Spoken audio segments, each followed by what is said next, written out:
கிறிஸ்து இயேசுவுக்குள் அன்பு அழைக்கப்பட்ட அன்புக்குரிய சகோதர சகோதரிகளே, அனைவருக்கும் நம்முடைய பிதாவாகிய தேவனாலும் கர்த்தராகிய இயேசு கிறிஸ்துவினாலும் கிருபையும் சமாதானம் உண்டாவதாக என் அன்பின் வாழ்த்துக்கள் தெரிவித்துக் கொள்கிறேன். விசேஷமாக நம்முடைய தேவன் இப்படியாக அவருடைய பிள்ளைகளாக இருக்கிற நம்மளையும் அழைத்து இன்றைய நாளிலும் நாம் தேவனை நோக்கி ஆராதிக்கும்படியாகவும் அவருடைய சத்திய வார்த்தைகளை நாம் தியானிக்கும்படியாகவும் தேவன் கிருபை செய்துள்ளார். அதனால் நம்முடைய தேவனுக்கு மீண்டுமாக நம்முடைய ஆண்டவராகிய இயேசு கிறிஸ்து மூலம் நாம் நன்றி எடுத்துக்கொள்ளலாம். இன்னும் விசேஷமாக நம்முடைய ஆண்டவராகிய இயேசு கிறிஸ்துவின் மரணத்தை நினைவு கூறும் நாள் அருகாமையில் நாம் இருக்கின்றோம். அதனால் நாமளே நிதானித்து கொள்ளவும், இன்னும் கிறிஸ்து கேட்ட பரிசுத்தமான ஜீவியத்தில் வாழவும் நாமளே தகுதிப்படுத்தி கொள்ளலாம் என்ற வாழ்த்துக்களையும் கூட தெரிவித்து கொண்டு, இன்றைய நாளிலும் கூட நம்ம பார்க்க போகிற பாடத்தின் தலைப்பு நம்முடைய சகோதரர் சொன்ன மாதிரி தி க்ரௌன் ஆஃப் தான். ஸோ க்ரௌன் ஆஃப் தான் அப்படின்னு பார்க்கின்ற பொழுது எல்லாருக்கும் தெரிஞ்ச ஒரு காரியம்தான். அது என்ன காரியம் அப்படின்னு பார்க்கின்ற பொழுது, நம்முடைய ஆண்டவராகிய இயேசு கிறிஸ்துவின் அந்த லாஸ்ட் மினிட்டில் கெத்செமனே தோட்டத்திலிருந்து அரெஸ்ட் பண்ண பின்னாடி வார்னால் அடிக்கப்பட்ட பின்பு அவர் தலையில் எதை சூட்டுறாங்க? ஒரு முள்முடியை சூட்டுகிறார் என்பதை நம்ம பார்க்கின்றோம். இந்த முள்முடி எதற்காக சூட்டினார்கள்? இது சூட்டினதுனால நமக்கு என்ன ஒரு பாடத்தை தேவன் கொடுக்கிறார் என்பதை பார்க்க போகிறோம். அதே மாதிரி முள்முடி சூட்டுகின்ற பொழுது இயேசு கிறிஸ்துவை குறித்து எப்படியாக அங்கே விட்னஸ் பண்ணியிருக்கிறாங்க அப்படிங்கிறத பார்க்க போகிறோம். அதே மாதிரி இந்த முள்முடி சூட்டினதுனால பழைய ஏற்பாட்டில் ஏதாச்சும் ரெஃபரன்ஸ் இருக்கா அப்படிங்கிறது நம்ம பார்க்க போகிறோம். இதெல்லாம் பார்த்துட்டு கடைசியாக இந்த முள்முடி சூட்டுனால எப்படி ஒரு பெயின்ஃபுல்லாக ஆண்டவராகிய இயேசு கிறிஸ்து அனுபவித்தார் என்பதை பார்க்க போகிறோம். அதை பார்த்த பின்பாக ஆண்டவராகிய இயேசு கிறிஸ்து இந்த முள்முடி சூட்டினதுனால நமக்கு என்ன ஒரு ஆசீர்வாதத்தை கொடுக்கிறார் என்பதை நம்ம பார்க்க போகிறோம். ஏன்னா அவருக்கு கிரீடத்தை சூட்டல, முள்முடி தான் சூட்டினாங்க. ஆனால் கிரீடம் யார் கொடுத்தாங்க? நீர் சொல்லுகின்ற பொழுது பிதாவாகிய தேவன் அந்த ஒரு இதில் சொல்கிற, நீர் முள்முடி சூட்டினதுனால் உனக்கு என்னது? கிரீடம். நான் சொல்கிற தொனி பார்த்தீங்களா, நான் சொன்னதில்லை, பிதாவாகிய தேவன் அவருக்கு குளித்த ஒரு பரிசு. ஜெயம் கொள்ளுகிறேன், அதான் நான் வெளிப்படுத்துகிறேன். நான் எப்படி ஜெயம் கொண்டனோ அந்த மாதிரி நீங்களும் என்ன பண்ணுங்க, ஜெயம் கொள்ளுங்கள். அவர் ஜெயம் கொண்டு அந்த கிரீடத்தை அவர் பெற்றுக்கொண்டார். சரிங்களா? அப்படி என்றால் அந்த கிரீடத்தை பெற்றுக்கொள்வதற்கு அவர் என்ன செஞ்சிருக்கிறார் அப்படின்னு பார்த்தீங்கன்னா, ஒரு முள் கிரீடத்தை அவர் தலையில் என்ன பண்ணியிருக்கிறாருங்க, சூட்டும் போது அவர் அந்த வலியை அவர் அனுபவித்தார் அப்படிங்கிறத நம்ம பார்க்கின்றோம். சரி, இப்போ நான் சொன்ன ஒவ்வொரு பாயிண்ட்டாக ஒரு லைன் பை லைனாக நம்ம என்ன பண்ணலாம்னா நம்ம தியானிக்கலாம். ஸோ இந்த மாதிரி பாடங்கள் பொதுவாகவே இந்த மெமோரியல் டைமில் தான் நம்ம அதிகமாக தியானிப்போம். ஸோ இதுக்கு ஏற்ற ஒரு காலப்பகுதியாக இருக்கனால அனைவரும் ஒவ்வொரு பாயிண்ட்டை நீங்கள் எந்த ஒரு டிஸ்ட்ராக்ஷன் இல்லாமல் நீங்கள் கவனிச்சுட்டு வாங்க. அதே மாதிரி வசனங்கள் நம்ம வாசிக்கலாம் பாருங்க. இப்போ நம்ம யோவானில் படித்தோம். மத்தேயுல சொல்கின்ற பொழுது எப்படி சொல்லப்பட்டிருக்கு பாருங்கள். மத்தேயு 27ஆம் அதிகாரம் வசனம் 29 முதல் 30 வரை. மத்தேயு 27ஆம் அதிகாரம் வசனங்கள் 29 மற்றும் 30. முள்ளுகளால் ஒரு முடியை பின்னி அவர் சிரசின் மேல் வைத்து அவர் வலது கையில் ஒரு கோலை கொடுத்து அவர் முன்பாக முழங்காற்படியிட்டு, யூதருடைய ராஜாவே வாழ்க என்று அவரை பரியாசம் பண்ணி. இருங்க போதும்.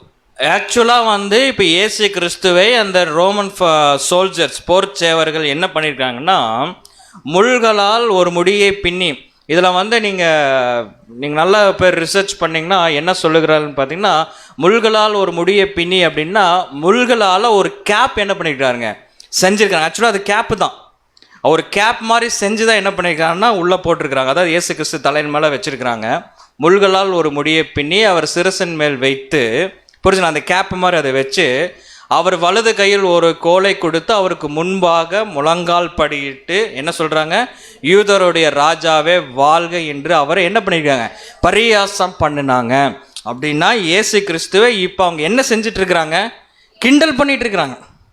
எவ்வளவு தூரம் இயேசு கிறிஸ்துவை கேவலப்படுத்த முடியுமோ, மன ரீதியாக உடல் ரீதியாக எவ்வளோ தூரம் கேவலப்படுத்த முடியுமோ அவ்வளோ ரீதியாக என்ன பண்ணுறாங்கன்னா இப்போ கேவலப்படுத்திட்டு இருக்கிறாங்க.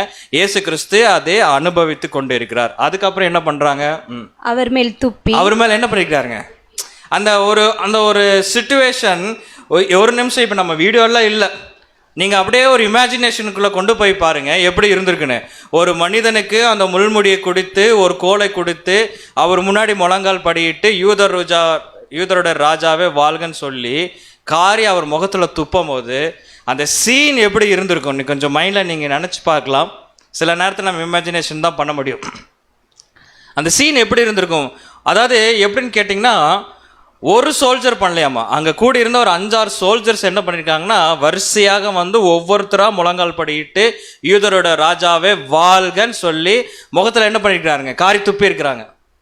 அப்படி போவார், அடுத்தது ஒருத்தர் வருவார், வந்து என்ன பண்ணுவார்னா இப்படி அந்த தோற்றத்தை பார்க்கின்ற பொழுது இயேசு கிறிஸ்து கிரீடம் வச்சிருப்பார்.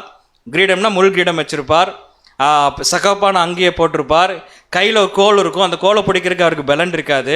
அப்படியே கூனி குறுகி வழினால் அப்படி இருக்கும்போது அவர் முன்னாடி முழங்கால் படியிட்டு யூதருடைய ராஜாவே வாழ்கன்னு சொல்லி என்ன பண்ணியிருப்பாருங்க, காரி துப்பியிருப்பாங்க. அது மட்டுமா பண்ணாங்க, அந்த கோலை எடுத்து என்ன பண்ணியிருக்காங்க, ஏற்கனவே சிரசில் என்ன இருக்குது, முள்முடி இருக்கு. அவ்வளவு கோபம். அது பார்த்திங்கன்னா அந்த காரி முகத்தில் துப்பி அது என்ன பண்ணியிருக்காங்க, மீண்டும் அந்த கோலை எடுத்து சிரசின் மேலே இருக்கிற முள்முடி இருக்குது அது மேலே என்ன பண்ணியிருக்காங்க, ஓங்கி அடிச்சிருக்கிறாங்க. எந்த பதிலும் நம்ம ஆண்டவர் என்ன பண்ணலைங்க, ரிப்ளை பண்ணவே இல்லை. இவ்வளவு கஷ்டத்தை, இவ்வளோ ஒரு அவமானத்தை நம்ம ஆண்டவராக இயேசு கிறிஸ்து சுமக்கிறார், அந்த முள்முடி வச்சுக்கிட்டே இருக்கிறார். அப்போ தான் சகோதர யோசி, இந்த முள்முடி எதற்கு அடையாளமாக இருந்திருக்கும் அப்படின்னு பார்க்கின்ற பொழுது முதல் விஷயம், இந்த முள்முடி எதற்கு அடையாளமாக இருந்திருக்கு அப்படின்னு பார்த்தீங்கன்னா சாபம்.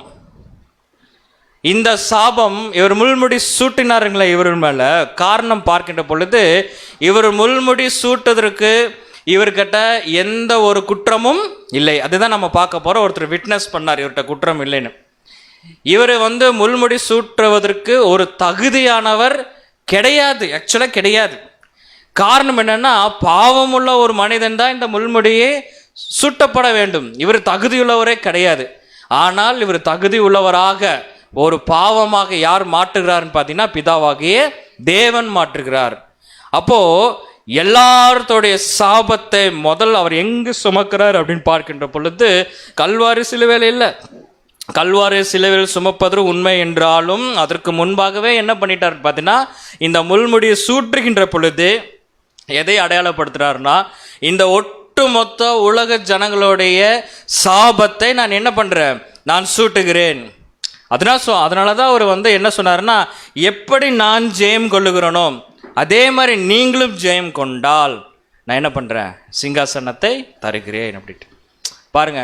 அப்போது இந்த முள்முடி சூட்டுகின்ற பொழுது ஒட்டுமொத்த சாபத்தை அவர் என்ன பண்ணுறாருன்னா சுமக்கிறார் அப்படிங்கிறது பார்க்குறோம். அதே மாதிரி ரெண்டாவது ஒரு விஷயம் என்னென்னு பார்த்தீங்கன்னா, அதிகப்படியான வழியை என்ன பண்ணுறாருங்க, அவர் சுமக்கிறார் என்பதை பார்க்குறோம். இதுதான் இந்த 2 பாயிண்ட் தான் நம்ம டீட்டெயிலாக கொஞ்சம் பார்க்க போகிறோம். சரி, இவர் சாபத்தை சுமக்கிறார் என்று சொல்லுகின்ற பொழுது இதோட ஆர்ஜின் யாராக தான் இருப்பார்கள் பார்த்தீங்கன்னா நமக்கு நல்லா தெரியும். யார் அதோட ஆர்ஜின்? ஆதாமும் ஏவாளும் தான். அவங்க தான் அவங்களுடைய ஆர்ஜின். இதை எப்படி புரிந்து கொள்ளலாம் அப்படிங்கிறது ஒரு பாயிண்ட் உங்களுக்கு தெளிவாக சொல்கிறோம். தேவன் சொல்கிறார், இந்த தோட்டத்தில் இருக்கிற நீங்கள் எல்லா கனியும் புசிக்கலாம், அங்கே பார் அந்த கனியை மட்டும் புசிக்கக்கூடாதுன்னு சொல்கிறாங்க. ஆனால் என்ன நடக்குதுன்னு பார்க்கின்ற பொழுது ஏவாள் சாப்பிட்றாங்க, ஏவாள் நிமித்தமாக ஆதாம் சாப்பிட்றாங்க. இப்போ நல்லா புரிஞ்சுங்க, ஏன்னா எல்லாமே நம்ம ஸ்லைடில் போட முடியாது, அதனால் அந்த பாயிண்ட் நான் சொல்லிடுறேன். தேவன் வந்து விசாரணை பண்ணுறார். ஃபஸ்ட்டு ஆதாம் கிட்ட விசாரணை பண்ணுறார். ஆதாம் யார் மேலே பழி போடுறார் தெரியுங்களா? ஏவாள் மேலே இல்லை, தேவன் மேலே பழி போடுறார்.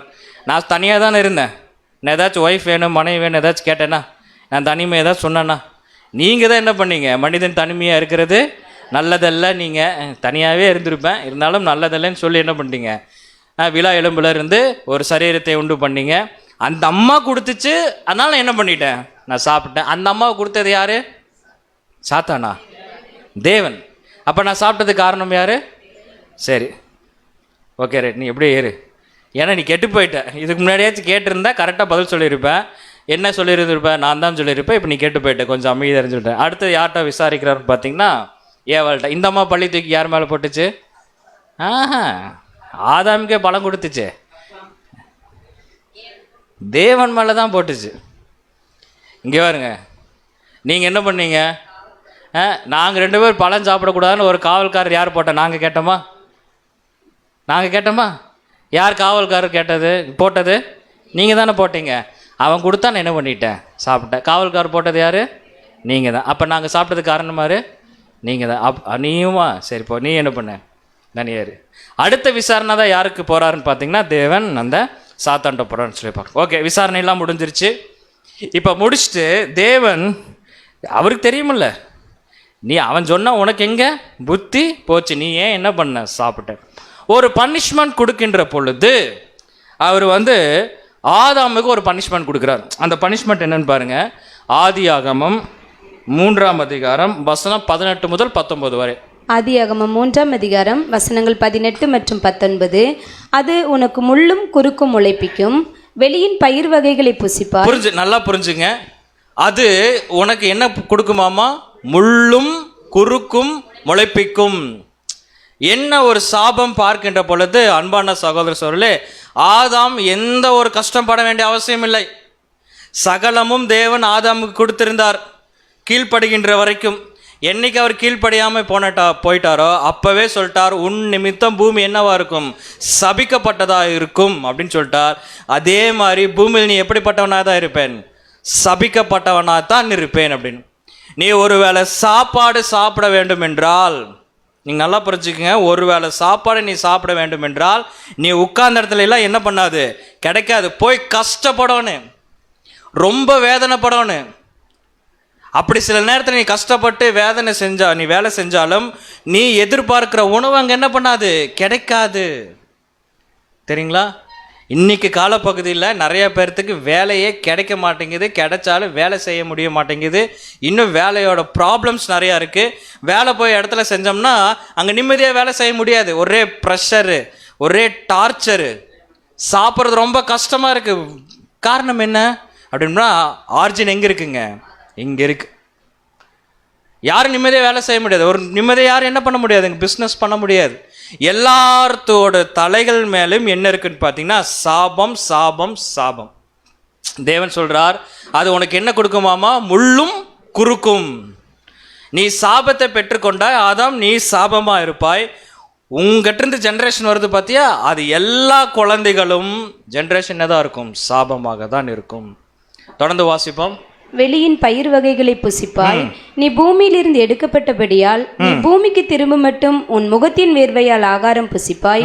நீ மண்ணாய் இருக்கிறாய், மண்ணுக்கு திரும்புவாய் என்றார். பாருங்க, முகத்தின் வேர்வையால். சரிங்களா? இன்னைக்கெல்லாம் ரொம்ப கஷ்டப்படுறாங்க ஜனங்கள். இதோட ஆர்ஜின் அங்கதான். கடைசி அப்படி வேலை செஞ்சாலும் உனக்கு ஜீவன் கிடைக்கும்னு நினைக்கிறியா? இல்லை. அப்படி நீ கஷ்டப்பட்டு வேலை செஞ்சு அந்த ஒரு வேளை சாப்பாடு சாப்பிட்றக்குள்ள பட்டாத வேதனை நீ படுவ. அப்படி வேதனைப்பட்டாலும் கடைசியாக நீ எங்கே தான் போக போகிற? மண்ணுக்கு தான் நீ போக போகிற. இந்த மண்ணுக்கு போகிறக்கா இவ்வளோ நான் கஷ்டப்பட்டேன்? இல்லை, உன் மேலே என்ன இருக்குது? சாபம் இருக்குது. சரி, இந்த சாபத்துக்கு பெனால்ட்டி யார் கட்டுவா? அந்த பெனால்ட்டி ஒருத்தர் கட்டிட்டாருன்னா சொன்னார் பார்த்தீங்கன்னா, முள்ளும் குறுக்குமே இருக்காது. இந்த முள்ளை யார் சுமப்பா?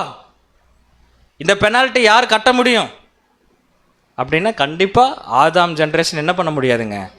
சேம் ஆதாம் அந்த ஆதாம் ஒருவேளை என்னோட இமேஜினேஷன் இருக்குமா, ராஜ்யத்தில் வந்தாருன்னு வச்சுக்கோங்க, அவர் எல்லாம் பார்த்துட்டு என்ன சொல்லுவார்? ஏப்பா நான் ஒரு பழத்தை தான்ப்பா சாப்பிட்டேன் நான். நம்மளை பார்த்து அதே கேட்பார், நான் ஒரு பழம்தான் சாப்பிட்டேன். ஆனால் நீங்கள் என்ன பண்ணியிருக்கிறீங்க? ஒரு நாளைக்கு 1.5 லட்சம் 3 லட்சம் பழத்தை என்ன பண்ணியிருக்கிறீங்க? சாப்பிட்ருக்கிறீங்க ஒரு நாளைக்கு. நொந்து அவர் பார்த்தாருன்னு வச்சுங்க, ஆண்டவரே ஏன் நீங்கள் உயிர் திறப்பு? இதெல்லாம் பார்க்குறதுக்கு நான் பேசாமல் என்ன பண்ணியிருப்பேன்? படுத்திருப்பேன். ஆனால் வழி இல்லை. ஆதாம் நீ பார்த்துக்கோ. என்னை கடைசியாக யார் உயிர் தெழுந்து வருவார்? ஆதாம் தான். ஆதாமுக்கு எப்படி இருந்துருங்க? சரி, அந்த ஆதாம் பார்த்துட்டு ஒருவேளை ஏவல் எந்திரிச்சிருந்தார்னு வச்சுங்க, எந்திரிச்சிருப்பாங்க. அந்த அம்மா திரும்பி பார்த்துருப்பாங்க, வேறு நீ கொடுத்த பழத்தில் ஓடிடுச்சு 6000 வருஷம் ஓடி எப்படியெல்லாம் கஷ்டப்பட்டு எப்படியெல்லாம் வந்திருக்கிறாங்க அப்படின்னு. ஆனால் ஒரு விஷயம் உங்களுக்கு இருக்கும், சரி இவ்வளோ பாவம் இருந்துச்சு, இவ்வளோ சாபம் இருந்துச்சு, யார் பெனால்ட்டி கட்டினா?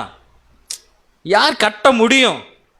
இவ்வளோ ஒரு தேவனுக்கு தெரியும். அவ்வளோ சீக்கிரம் தேவன் என்ன பண்ண போறா விட மாட்டார். நீதின்னு ஒன்று இருக்குல்ல, கண்ணுக்கு கண், பல்லுக்கு பல், ஜீவனுக்கு ஜீவன். யார் கட்டுவா அப்படின்னு பார்க்கும்போது ஒட்டு மொத்த உலக ஜனங்களுக்கு 800 கோடி ஜனங்களுக்கு, நான் 800 கோடிக்கு மேலே, இப்போ 800 கோடி இருக்கிறாங்க, இப்போ 800 கோடி இருக்கிறாங்க, புரிந்து கொள்வதற்காக சொல்கிறேன். அப்போது ஆதாம்லேருந்து கணக்கு போட்டால் யாரும் சென்சஸ் எடுக்க முடியாது, அது ரொம்ப கடினமான விஷயந்தான். ஒரு தோராயிரமாக வச்சுக்கோங்களேன், தோராயிரமாக ஒரு 20,000 கோடின்னு வச்சுக்கோங்க, தோராயிரமாக சொல்கிறேன். அப்போது இத்தனை கோடி ஜனங்களுக்கு ஒரே ஒருத்தர் பெனால்ட்டி கட்டியிருக்கார். இப்போ நம்ம ஹெல்மெட் போட போகலன்னா என்ன பண்ணுவோம்? போலீஸ் பிடிச்சோன்னா என்ன பண்ணிடுறான்? ஹெல்மெட் போட நீ பெனால்ட்டி கட்டிட்டு என்ன பண்ணு, வண்டி எடுத்துகிட்டு போ அப்படின்ட்டுருவாங்க. அந்த மாதிரி யார் அதை சுமர்ந்து இருக்கிறாருன்னு பார்த்தீங்கன்னா நம்முடைய ஆண்டவர் ஆகிய இயேசு கிறிஸ்து. அப்புறம் அந்த முள்ளோடைய டெப்த்து எப்படி இருந்திருக்கும், அந்த முள்ளுக்கு எவ்வளோ ஒரு வேல்யூ இருந்திருக்கு. சும்மா கொண்டு போய் தேவன் முள்ளுகளை கொண்டு போய் ஆண்டவராக இயேசு கிறிஸ்து தலைமையில என்ன பண்ணலைங்க, வைக்கல. நம்மளோட கணக்கு 20,000 கோடி ஜனங்களுடைய சாபத்தை ஒரே ஒருத்தர் அந்த முள்முடியில் என்ன பண்ணுவானுங்க, சுமக்க வேண்டும். இதுதான் அவர் என்ன பண்ணியிருக்காருன்னா சுமர்ந்திருக்கிறார். இவர் அண்டர்ஸ்டாண்ட் பண்ணிட்டார், இயேசு கிறிஸ்து மாதிரி ஒரு மனிதன் பூமியில் கிடையாது. அப்போ இவர் தான் என்ன பண்ணணும், சுமக்க வேண்டும் அப்படின்னு. சரி, இதுக்கு ரெஃபரன்ஸாக நம்ம பைபிள் எங்கேயாச்சும் கொடுக்கப்பட்டிருக்கிறா அப்படின்னு பார்க்கின்ற பொழுது ஒரு ரெஃபரன்ஸ் கொடுக்கப்பட்டிருக்கு. எப்படின்னு பார்க்கின்ற பொழுது தன்னுடைய சொந்த குமாரனை இப்போ இயேசு கிறிஸ்து என்ன பண்ணுறாருங்க, பிதாவாகிய தேவன் பலியாக ஒப்பு கொடுக்குறார். சொந்த குமாரனை அவருடைய நீதி நிமித்தமாக வேறு வழியில் அவர் தான் வந்தாகணும். அதே மாதிரி பழைய ஏற்பாட்டு காலத்தில் நல்லா இப்போ இந்த சார்ட்டை நீங்கள் புரிஞ்சிருப்பீங்க. பழைய ஏற்பாட்டு ஸோ எங்கள் லைட்டு வராது. ஸோ அந்த எண் அப்படிங்கிறது என்னன்னு பார்த்தீங்கன்னா அந்த இடத்துல அந்த எண் கோட்டில் வந்து என்னன்னு பார்த்தீங்கன்னா அந்த ஸ்மால் ஏருக்கு பார்த்தீங்களா பிரமிட் மாதிரி போட்டு, அது வந்து ஆதாம் பரிபூர்ணமான ஒரு நிலைமை. ஸோ ஆதாம் தவறு செஞ்ச பின்னாடி எல்லாருமே என்ன பண்ணுறாங்கன்னா பாவத்துக்குள்ளே வந்துடுறாங்க. ஸோ நீங்கள் அடுத்தது பார்த்தீங்கன்னா முற்பிதாக்கள் காலங்களில் யுகத்தில் பார்த்தீங்கன்னா யார் வருவார்கள் பார்க்கின்ற பொழுது சி வரும். அந்த சின்ன பிரமிட் இருக்குது, நீங்கள் பாருங்கள். அந்த சி என்னன்னு பார்த்தீங்கன்னா ஆபிரகாம் கிடையாது, நோ ஆபிரகாம். நல்லா புரிஞ்சு, அதாவது ஒவ்வொரு முறையும் நம்ம சார்ட் ஆஃப் தி ஏஜஸில் கிளியராக சொல்லுவோம், அது ஆபிரகாம் கிடையாது, ஆபிரகாமோடைய விசுவாசம். ஆக்சுவலாக ஆபிரகாம் கீழே தான் இருக்கிறார். என்னைக்கு அந்த ஒரு விசுவாசத்தை காட்டுகிறாரோ அப்போ என்ன பண்ணுறாருங்க, ஆதாமுக்கு ஈக்குவல் ஆகிறார். அதனால தான் விசுவாசத்து நிமித்தம் எல்லாரும் என்ன பண்ண பரிசுத்தமாக்கப்படுகிறார்கள். அது அந்த வசனத்தை நம்ம கோட் பண்ணுற காரணம்.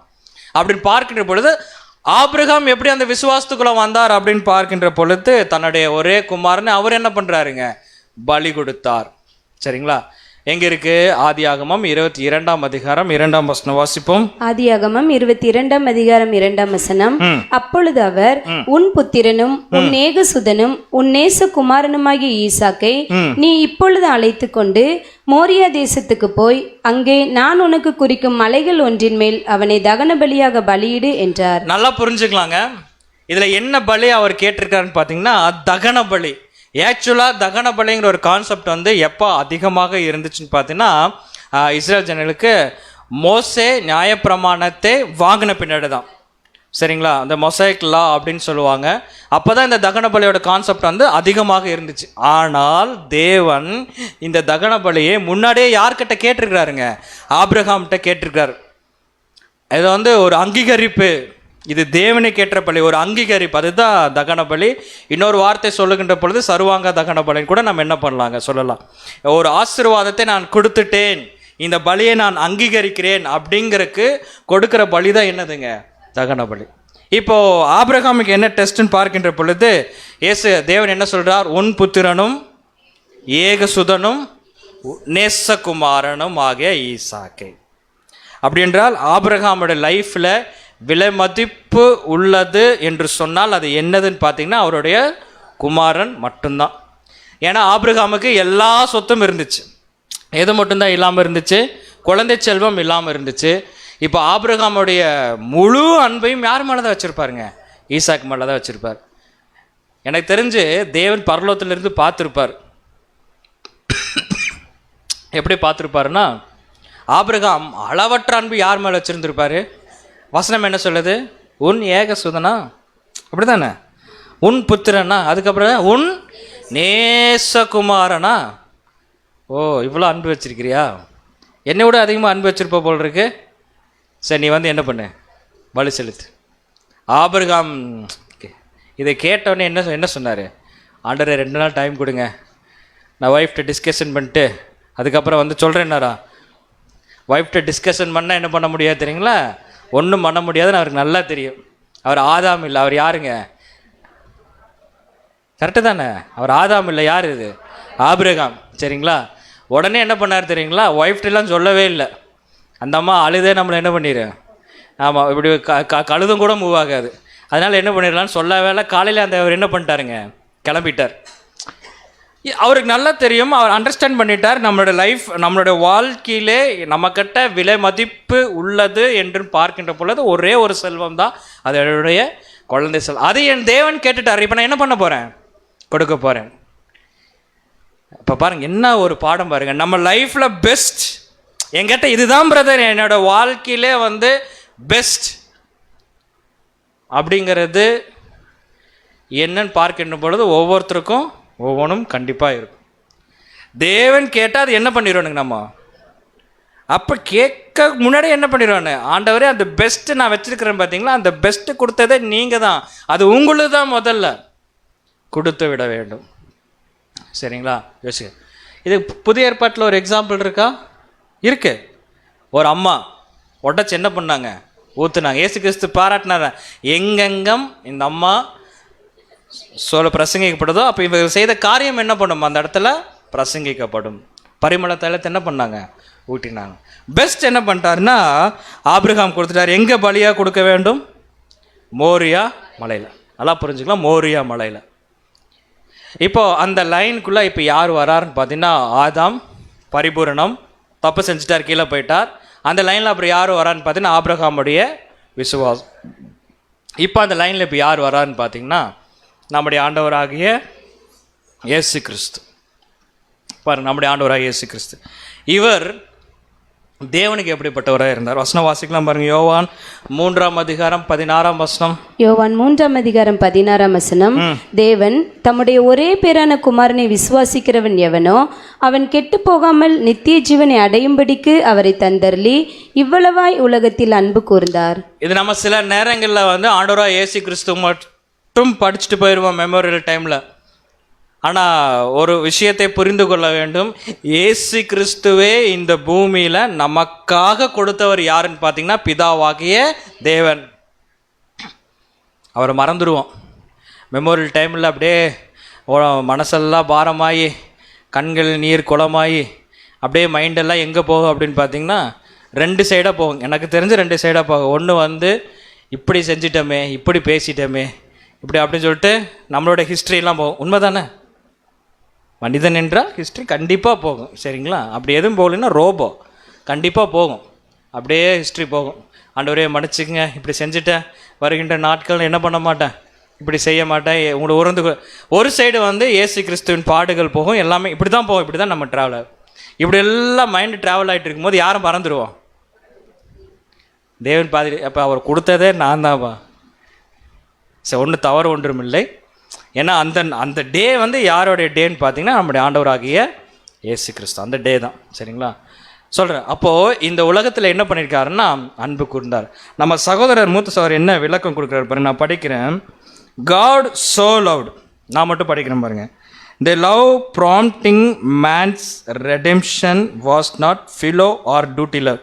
அதாவது பிதாவாகிய தேவன், சரி நான் படித்த ஜனங்கள் தான் எல்லாம் செத்து போயிட்டே இருக்கிறாங்க அப்படின்னு சொல்லிட்டு, சரி அவர் இயேசு கிறிஸ்து அனுப்புவோம், நீ இப்போ என்ன பண்ணியிருப்பா, எல்லாம் ஜீவனை விட்டுட்டு எனக்கா எல்லாத்தையும் என்ன பண்ணிடு, ஒரு ரட்சிப்புகளை கொண்டு வா அப்படின்னு சொல்லி கடமைகளாக இயேசு கிறிஸ்து என்ன பண்ணலீங்களாம்மா? அனுப்பவே இல்லை. கடமை அன்பெல்லாம் தேவன் என்ன பண்ணலைங்க? காட்டவே இல்லை.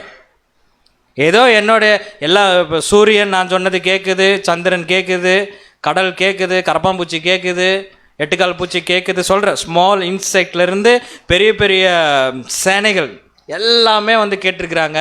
இந்த அண்ட சராசரத்திலே நான் படைச்ச கிரியையிலே கேட்காத ஒரு ஜென்மம் இந்த மனுஷன் ஜென்மம் தான். அதனால நீ இயேசு கிறிஸ்து போய் அதை திருத்திரு அப்படின்லாம் அவர் அனுப்பவே இல்லை.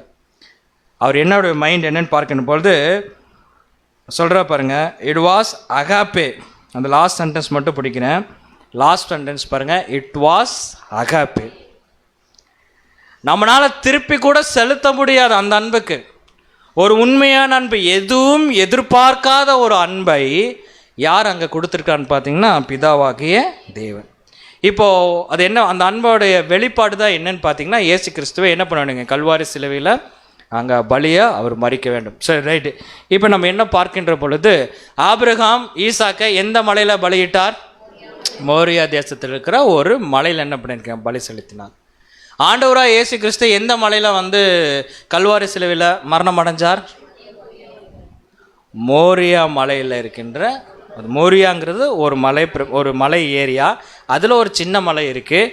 அந்த மலை தான் என்னென்னு பார்த்தீங்கன்னா கொல்கதா மலை. கொல்கதான் ஒரு இடம், மோரியா மலை கொல்கதான் ஒரு இடம். சரிங்களா? இப்போ அது எப்படி இருக்கும் பார்க்கின்ற பொழுது ரெண்டு பேரலாக சேமாக வரும். பார்த்தீங்கன்னா இப்போ இருக்கிற பார்த்தீங்கன்னா இதுதான் என்னன்னு கேட்டிங்கன்னா ஒரு மவுண்ட் மோரியா.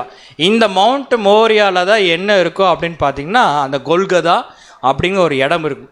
கொல்கதா மலை அப்படின்னா அது ஒரு மலை யாருன்னு நினைத்து கொள்ள வேண்டாம். ஆக்சுவலாக அந்த பிளேஸ் என்னென்னு பார்த்தீங்கன்னா மவுண்ட் மோரியா. அதுக்கு பேரே மவுண்ட் மோரியா. அது யூதா தேசமே வந்து ஒரு மலை பிரதேசம் மாதிரி தான் இருக்கும். அதில் ஒரு இடம் தான் என்னென்னு பார்த்தீங்கன்னா இந்த கொல்கதா.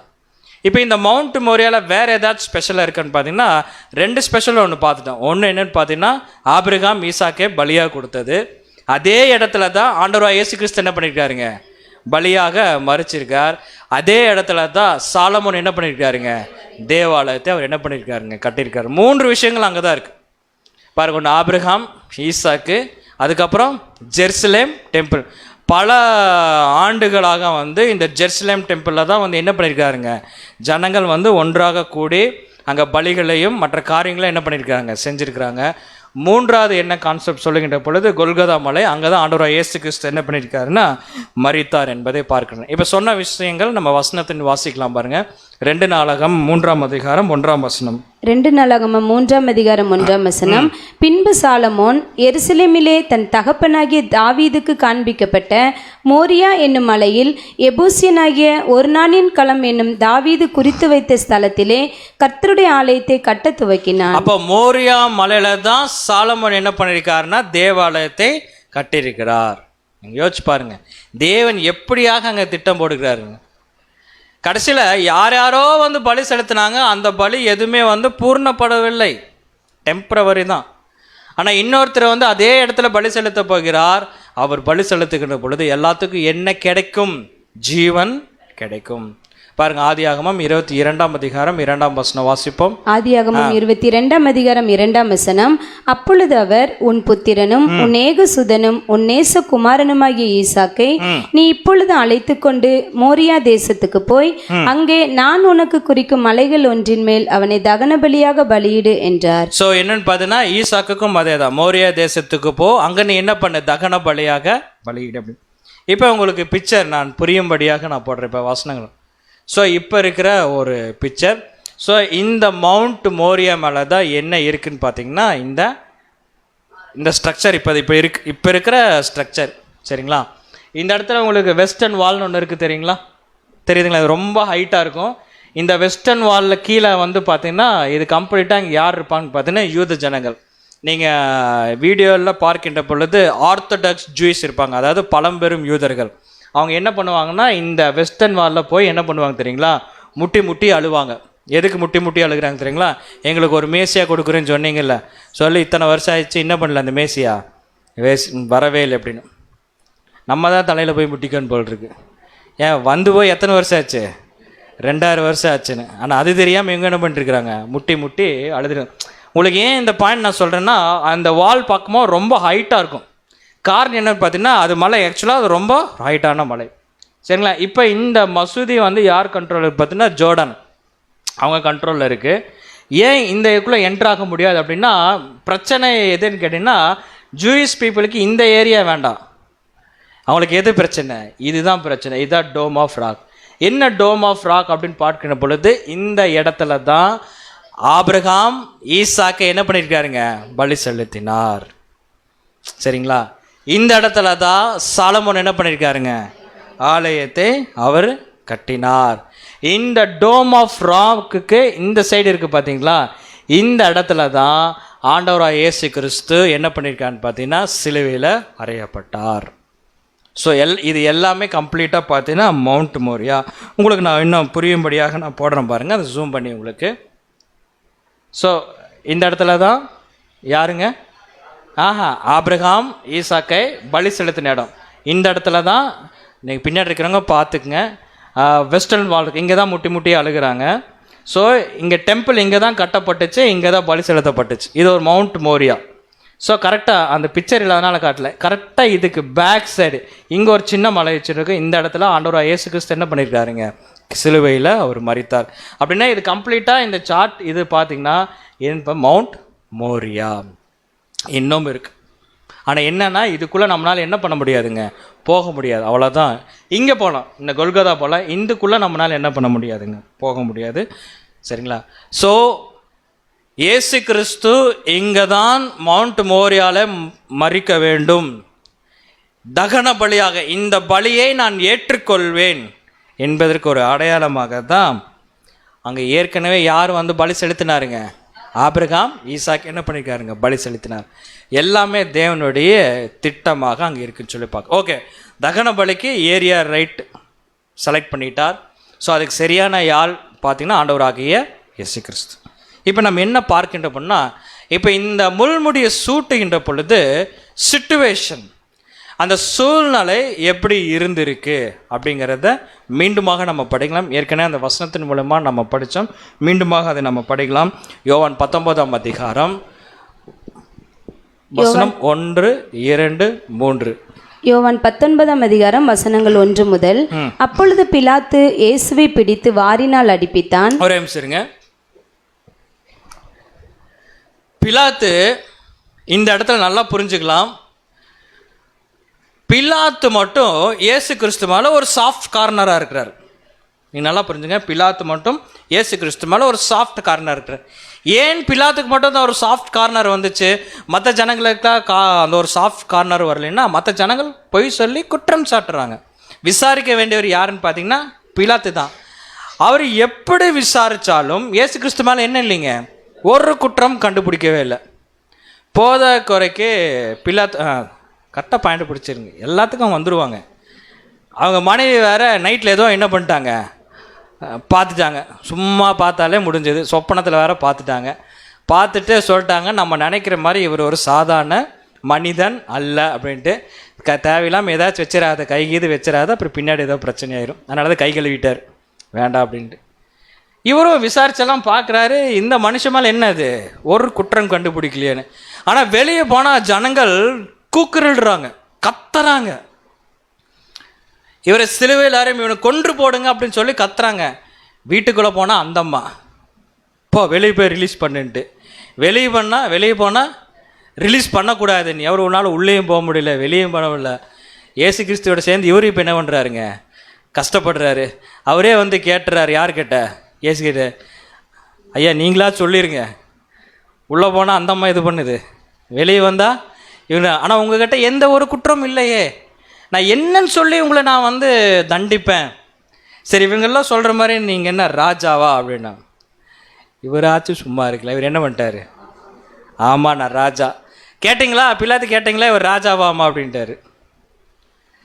அவர்கிட்ட எங்கே ராஜா? ஆனால் நீ பயப்படுற மாதிரி இல்லை, நீ பயப்படுற மாதிரி இல்லை, இவங்கெல்லாம் சிறுவையில் அறைய சொல்கிறாங்களே, இங்கே பாரு அப்படிலாம் நீ கேட. எங்கள் அப்பா பர்மிஷன் கொடுக்காத வரைக்கும் உன்னால் இன்னும் பண்ண முடியாது. ஆனால் நீ கவலைப்படாத, உனக்கு என்ன மனசில் தோன்றுறதோ நீ செய் அப்படின்றார். நல்லா பாருங்கள், பிலாத்து இவ்வளோ யோசித்து அவர் டெக்னிக் ஆக்சுவலாக இது பண்ணுறாரு. இவங்க வந்து சொன்ன விஷயங்கள் என்னென்னா, இயேசு கிறிஸ்துவை கல்வாரி சிலுவையில் இதுதான் வந்து அவங்க வச்ச கோரிக்கை. ஆனால் என்ன நடக்குது அப்படின்னு பார்த்தீங்கன்னா, பிலாத்து இப்போ யாரோட சைடில் இருக்கிறாரு? பிலாத்து இப்போ யார் சைடில் இருக்கிறாருங்க? ஆண்டவராக இயேசு கிறிஸ்து சைடு. இன்னும் நான் தெளிவாக சொல்ல போனேன்னு வச்சுங்க, பிலாத்து இப்போ யாரோட கண்ட்ரோலில் இருக்கிறா தெரியுங்களா? மனைவி கண்ட்ரோலில் இருங்க. ஐயோ ஏங்க அந்த அம்மா ராஜ்யத்தில் எந்திரிச்சு வந்தோன்னே வச்சுங்க நம்மளை தலையில் ஒரு கொட்டி விடு, அவர் எங்கப்போ என் கண்ட்ரோலில் இருந்தாங்கன்னு அதெல்லாம் இல்லை. பிலாத்து யாரோட சைடில் இருக்காருன்னா பிதாவாகிய தேவன். ஒரு வசனம் உங்களுக்கு, அதாவது கர்த்தரை நொறுக்க தேவன் என்ன பண்ணார்? சித்தம் பண்ணார். இப்போது இந்த வாரினால் அடுப்பித்தான் சொல்லுகின்ற பொழுது, இந்த வாரினால் அடிக்கின்ற பொழுது இயேசு கிறிஸ்துவுக்கு கழுத்தில், நல்லா புரிஞ்சுங்க, கழுத்து பகுதியிலிருந்து பின்பகுதி, அதுக்கப்புறம் தொடை, கால் முழுவதுமாக சதைகள் என்ன பட்டுச்சுன்னா பிட்க எடுக்கப்பட்டுச்சு. முழுவதுமாக எல்லாமே போயிடுச்சு, கம்ப்ளீட்டாக போயிடுச்சு. இப்போது பிளட்டு எல்லாமே லாஸ் ஆயிடுச்சு. இப்போ பிளட்டு ஃபுல்லாக எங்கே இருக்குதுன்னு பார்த்தீங்கன்னா தலையில் மட்டும்தான் பெண்டிங். நல்லா புரிஞ்சுங்க, தலை மட்டும்தான் பெண்டிங். பின்னாடி என்ன பண்ணிட்டாருங்க? கம்ப்ளீட்டாக பிச்சை எடுத்தாச்சு.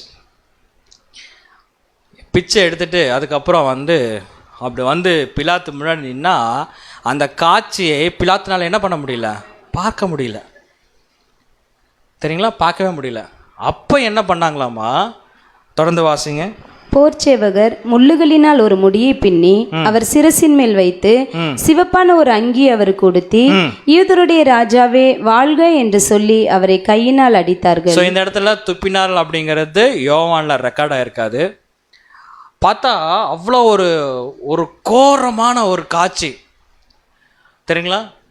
இதெல்லாம் 1964 ஒரு ஆராய்ச்சியாளர், இந்த பேந்தாலஜி ஃபாரன்சிக் அப்படி அந்த டிபார்ட்மெண்ட் சேர்ந்தவங்க பல ஆராய்ச்சிகள் நிமித்தமாக சில பாயிண்ட்ஸ் வெளியிடுறாங்க.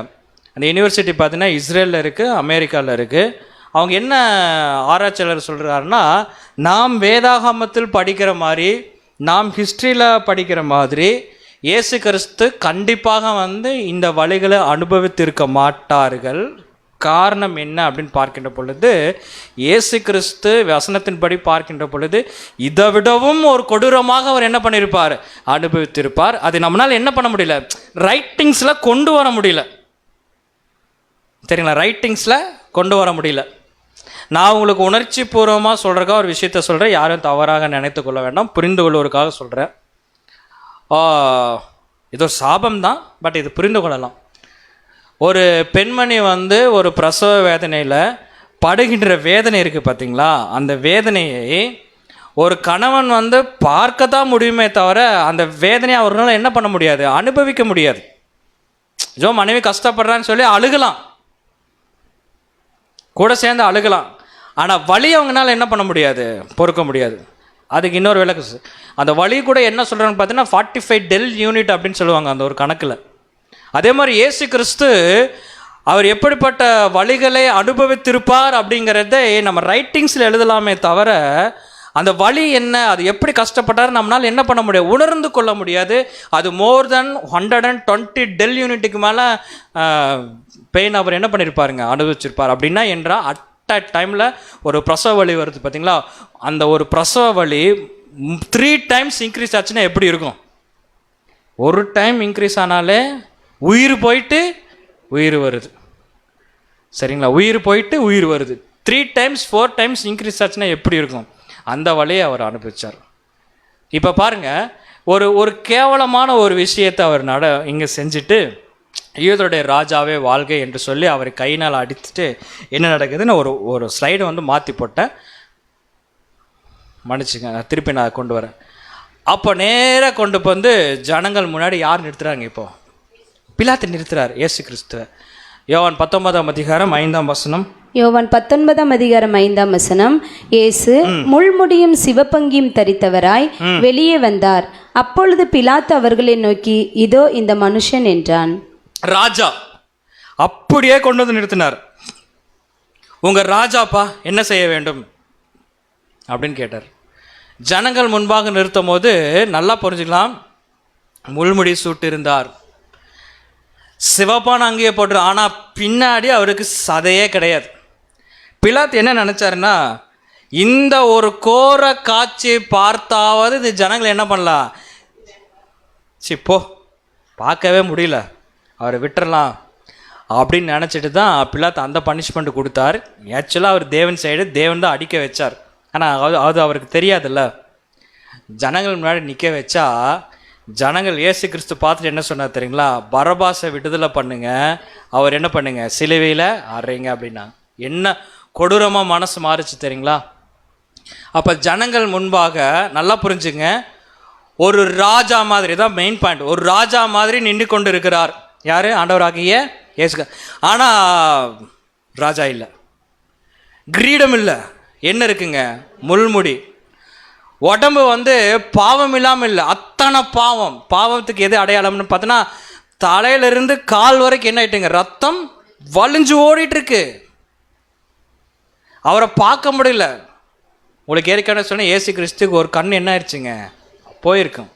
அந்த வார் அடிக்கும் போது அது இப்படி ரொட்டேட் ஆகி ஒரு கண்ணில் என்ன பண்ணியிருக்கும்? பட்டு எடுத்திருக்கும். ஒரு பாதி கண் இல்லை அவருக்கு. அவர் பார்க்கவே முடியாது, பார்த்து சகிக்கவே முடியாது. அதனால தான் என்ன பண்ணாங்க தெரியுங்களா? ஏன் அவரை துப்பினார்கள்னு சொல்லுகின்ற பொழுது இந்த காரணம்தான். இயேசு கிறிஸ்து கண் இல்லை, சதை இல்லை, ஒடுங்கி போயிருக்கிறாரு. அவருக்கு அந்த சிவப்பான அங்கேயே போட்டு அந்த முள் கிரீடம் வச்சு கோல் கொடுக்கும்போது அது பார்க்குறக்கு எப்படி இருந்துச்சு தெரியுங்களா? எப்படி இருந்துச்சுங்க? பார்க்க முடியல அவரை. சொல்லிட்டு ஒவ்வொருத்தரும் துப்பிட்டு போனாங்க. அந்த முள்முடி அவனுக்கு ரொம்ப டிஸ்டர்பன்ஸாக இருந்து உன்னை எல்லாரும் ராஜா ராஜான்னு சொன்னாங்க. அதான் சொன்னாங்க, ஏன் எல்லாத்தையும் ரசிக்கிறியாம ராஜா மேலேருந்து இறங்குவாங்க அப்படின்னு சில பேர் சொன்னாங்களே. ராஜா ராஜான்னு சொன்னாங்க. இன்னும் யூதருக்கு ராஜா அதானே குற்றச்சாட்டு. பிலாத்து அதான்னு கேட்டார், ராஜான்னு சொல்கிறேன், நீ எங்கே ராஜான்னு. ஆனால் அந்த ராஜா நின்றுட்டு இருந்தார். எப்படி நின்றுட்டு இருந்தார் தெரியுங்களா? இப்போ சொன்ன இந்த 20,000 கோடி ஜனங்களுக்கும் நான் ராஜா தான். அந்த 20,000 கோடி ஜனங்களில் யார் வந்துடுவா? நம்மளும் வந்துடும். இந்த 20,000 கோடி ஜனங்களுக்கும் நான் ராஜா தான். இந்த 20,000 கோடி ஜனங்களுக்கும் நான் ராஜா தான். நான் பொற்கிரீடத்தை நான் சுமக்கலை. இவங்களை நான் மீட்டு கொள்வதற்காக இவங்களுடைய பாவத்தை நான் என்ன பண்ணியிருக்கேன்? இந்த முள்முடிகளால் நான் என்ன பண்ணியிருக்கேன்? நான் சூட்டப்பட்டிருக்கிறேன். நான் இவங்களை நான் என்ன பண்ணுவேன்? மீட்டு கொள்வேன். நீ சொன்னாலும் சொல்லாட்டியும் நான் என்னது? நான் ராஜா தான். அதுதான் அவர் அங்கே என்ன பண்ணார் தெரியுங்களா? ரிசம்பிள் பண்ணார் சரிங்களா? இப்போது நம்முடைய சகோதரர் அது என்ன கொடுக்குறாருன்னு பாருங்கள். ஒரு வார்த்தை நான் உங்களுக்கு இங்கிலீஷில் கொடுக்குறேன், அதே நான் தமிழில் வாசிக்கலாம். நம்முடைய மூத்த சகோதரர் வாசிங்க சிஸ்டர், நீங்கள் தமிழே வாசிங்க, இங்கிலீஷ் வேண்டாம். இயேசு ஒரு மனிதனாக காணப்பட்டார். இயேசு எப்படி இந்த பிலாத்து கொண்டு போய் இயேசு கிறிஸ்து காட்டுறாரு பார்த்தீங்களா? சொல்ற இயேசு ஒரு மனிதனாக காணப்பட்டார். ஒரு பாவத்தால் பாதிக்கப்பட்ட மனிதனின் பாணியில் அல்ல. எப்படி இயேசு கிறிஸ்து பிலாத்து முன்னாடி நிற்கும் போது பாவம் செஞ்ச மாதிரிலாம் நிக்கல. அவர்கிட்ட என்ன பாவம் இருந்துச்சு? ஒரு பாவம் இல்ல. ஆனால் கடவுள் ஆதாமை போன்ற ஒரு மனிதனை போன்ற பாணியில் ஒரு மிகவும் நல்ல, ஒரு முழுமையான மற்றும் நேர்மையான மனிதனாக பாருங்க. அப்போ அவர் முன்னாடி நிற்கின்ற பொழுது ஒரு பாவம் செஞ்ச மனிதனாக இல்லை, எப்படி ஒரு ஆதாம் பரிபூரணமாக இருந்தாரோ. அது விளக்கங்கள்லாம் இப்போ நான் கொஞ்சம் டீட்டெயிலாக நம்ம பார்க்கலாம். என்னதான் அவர்கள் தோல் உரிக்கப்பட்டு சதைகள் கிழிக்கப்பட்டு ரத்தம் வழிந்தோடி தலையில் கிரீடம் இருந்து ஒரு கோரமான காட்சியில் இயேசு கிறிஸ்து அங்கே எல்லாத்துக்கு முன்னாடி நின்னாலும் அவர்கிட்ட என்ன இல்லைங்க? பாவம் இல்லை. இந்த காட்சி பார்க்கின்ற போல பிலாத்து நடுங்கிறார். ஒரு மனுஷன் இப்படி நிற்க முடியாதுப்பா, இந்நேரம் அவன் என்ன இருப்பான்? செத்து போயிருப்பான் அப்படின்ட்டு. இன்றைக்கி நம்ம காலப்பகுதியெல்லாம் சாட்டை எடுத்தெல்லாம் நம்ம அடிக்க வேண்டாம். அந்த சாட்டை எடுத்து இப்படி அடிக்க போகிற அப்படின்னு சொன்னாலே அந்த ஹார்ட் அட்டாக்கில் செத்துருவோம். படுக்க மாட்டோம், செத்துருவோம். நாளைக்கு ஒன்று அடிக்க போகிறான்னு சொன்னோன்னா இன்றைக்கி என்ன ஆயிடுவோம்? டெட் பாடி ஆயிடுவோம். அந்த மாதிரி. ஆனால் அவர் முன்னாடி நிற்கின்ற பொழுது ஒரு ஆதாம் போல் என்ன பண்ணாருங்களா? நின்னாராமா. ஒரு பரிபூர்ணமான இது. அது மட்டும் விளக்கம் கொடுக்கலாருங்க. இப்போ நான் கம்ப்ளீட்டாக நீங்கள் எல்லாம் கவனிச்சிங்க. நான் ஆங்கிலத்தில் வாசிக்கிறேன். ஒவ்வொரு சவர் எத்தனை பாயிண்ட்ஸ் அங்கே கொடுக்குறாரு தெரியுங்களா? ஒரு பாயிண்ட் நான் வாசிக்கிறேன் பாருங்கள். none can, ஃபர்ஸ்ட் பாயிண்ட் நான் வாசிக்கிறேன். அன்பான சகோதரரே கொஞ்சம் நல்லா கவனிக்கலாம். none can have really beautiful character without the inner beauty being reflected in this face. ஒரு உண்மையான அழகு நம்ம உள்ளுக்குள்ள இல்லைன்னா அது வெளித்தோற்றத்தில் என்ன பண்ண முடியாதுங்க? கொண்டு வர முடியாது. எனக்கு உள்ள பயங்கர கோபம், பயங்கர வெஞ்சன்ஸ் ஒரு சகோதரர் மேலே. அவர் முன்னாடி அந்த வெஞ்சன்ஸ் கோபம் இல்லாமல் நான் அவர்கிட்ட பேசினேன்னு வச்சுங்களேன், நான் நடிக்கிறேன்னு அவர் என்ன பண்ணிடுவாருங்க? கண்டுபிடிச்சிருவார். கரெக்டு தானே? சரிங்களா? நான் இன்னொரு விஷயம் பாருங்கள், இன்னும் நான் புரிந்து கொள்ள ஒரு மாதிரி சொல்கிறேன். ஏதோ ஒரு விஷயத்தில் நான் அப்செட் ஆயிடுவோம். சரிங்களா? ஏதோ ஒரு விஷயத்தில் நம்ம அப்செட் ஆயிடுவோம். அந்த அப்செட், நம்ம இந்த விஷயத்தில் அப்செட் ஆகிட்டோம் அப்படின்னு சொல்லிட்டு தெரியாமல் இருக்கிறதுக்காக வீட்டில் என்ன பண்ணிடுவோம், மறைச்சிருவோம். மறைச்சிட்டு நம்ம வாட்டுக்கு பேசுவோம், சிரிப்போம், எல்லாம் பண்ணுவோம். யார் கண்டுபிடிச்சிருவா? வீட்டில், வெளியில் யார் கண்டுபிடிப்பா? வீட்டில் இருக்கிறவங்க யாரும் என்ன பண்ணிடுவாங்க, வீட்டில் யார் இருப்பாங்க, அம்மாவும் கண்டுபிடிச்சிருவாங்கல்ல. என்ன ஒரு மாதிரி மூஞ்சி என்ன இருக்குது, கரெக்டாக முகம் என்ன பண்ணிடும்னா காட்டி கொடுத்துரும். கரெக்டாக தானே, காட்டி கொடுத்துரும். சரிங்களா? அதாவது என்ன வேணால் உள்ளே வச்சுக்கலாம், ஆனால் முகத்தை என்ன பண்ணிடுங்க, காட்டி கொடுக்கும். இப்போ இயேசு கிறிஸ்துக்கு என்னென்னா, இவங்க எல்லாத்தையும் போட்டு இயேசு கிறிஸ்துவை கிழிச்சு நாரடிச்சிட்டாங்க. அவர் சரீரத்தை நாரடிச்சாங்க, கந்தரங்கோலம் பண்ணிட்டாங்க. ஆனால் இன்னொரு ஒரு பாட்டு இருக்குல்ல, நான் இவர்களுக்காக நான் என்ன அன்பு செலுத்துகிறேன்னு சொல்லிட்டு அந்த அன்பை இயேசு கிறிஸ்து பிரதிபலிச்சாராமா. கண் இல்லை, ஆனால் அன்பை பிரதிபலிச்சார். பின்னாடி சதை இல்லை, முதுகு தெரியுது, ஆனால் அன்பை பிரதிபலிச்சார். சரிங்களா? தலையில் கிரீடம் இருக்கு, ஆனால் அன்பை பிரதிபலிச்சார். அன்பு அன்பு அன்பு. இதை பார்த்துட்டு தான் பிலாத்துனால முடியல.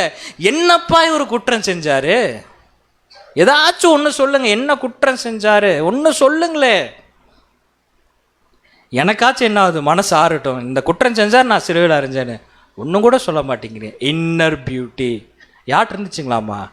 ஏசு கிறிஸ்து கிட்ட இருந்துச்சு இன்னர் பியூட்டி.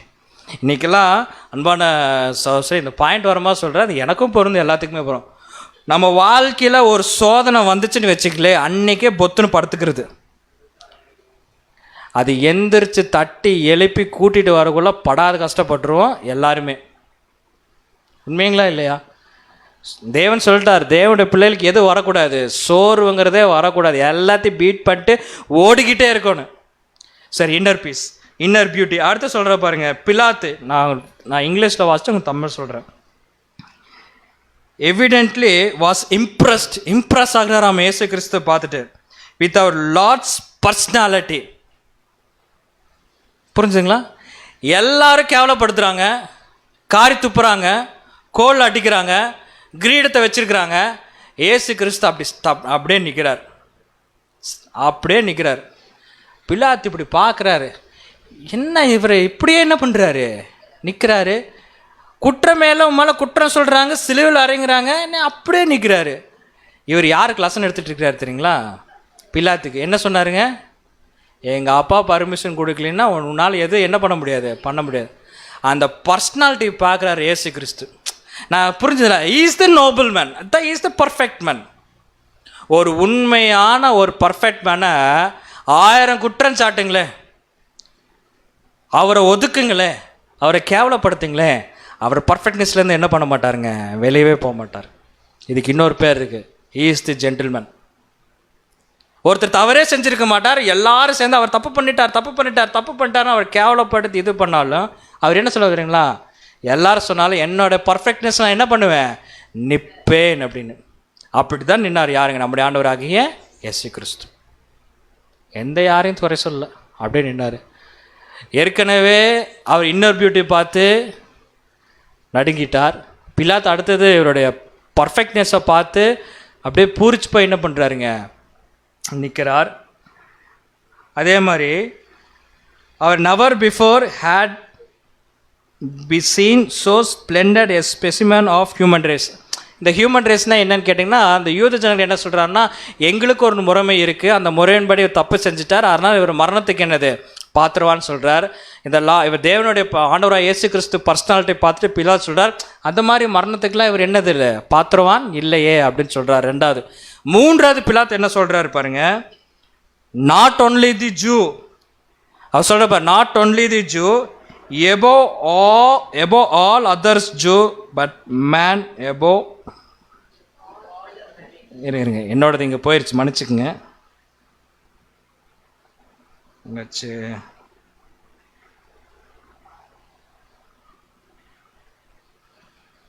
சிஸ்டர் நீங்கள் தேர்ட் ஒன்று வாசிடுங்க, எங்கிட்ட போயிடுச்சு. Not only the Jew above all other Jews but the man above all other men. அதாவது நீங்கள் எங்கள் முறைமையின்படி தப்புன்னெலாம் சொல்லிட்டு இருக்கிறீங்களே, அவர் யூதர்களுக்கும் மேலானவர், இங்கே இருக்கிற மனிதர்களுக்கும் மேலானவர். என்ன சொல்கிறாருன்னா, உங்கள் முறைமையின்படி அவர் தப்பு செய்யலை, உங்கள் முறைமையின்படியும் நீங்கள் இருக்கிற ஜனங்கள் வாழ்றீங்க படியும் அவர் என்னவர், மேற்பட்டவர். அங்கே ஒரு பாயிண்ட்டை வந்து அவர் சொல்கிறார். 4வது வாசிங்க sister. See the character of the man See the character of man. அந்த மனுஷனோட கேரக்டர் பாருங்க. See the character of man you are willing to crucify. இந்த கேரக்டர் பார்த்துட்டுமா அவரை நீங்கள் சிலுவையில் அறைன்னு சொல்கிறீங்க அப்படிங்க. இதையும் அவர் என்ன பண்ணுறார், பிலாத் சொல்கிற என்ன பண்ணுறாருங்க, முயற்சிக்கிறாருன்னு சொல்லிட்டு பார்க்கின்றோம்.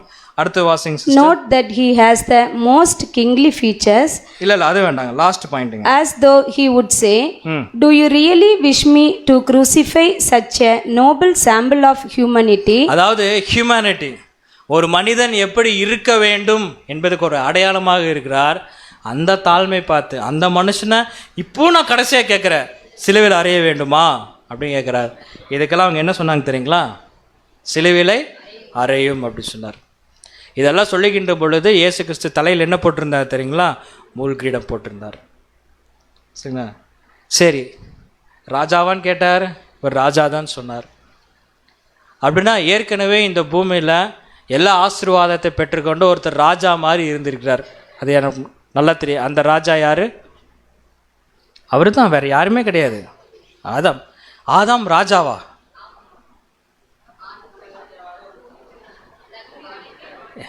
பாரு, ஆதியாகமம் 1ஆம் அதிகாரம் 28ஆம் வசனம். ஆதியாகமம் 1ஆம் அதிகாரம் 28ஆம் வசனம்.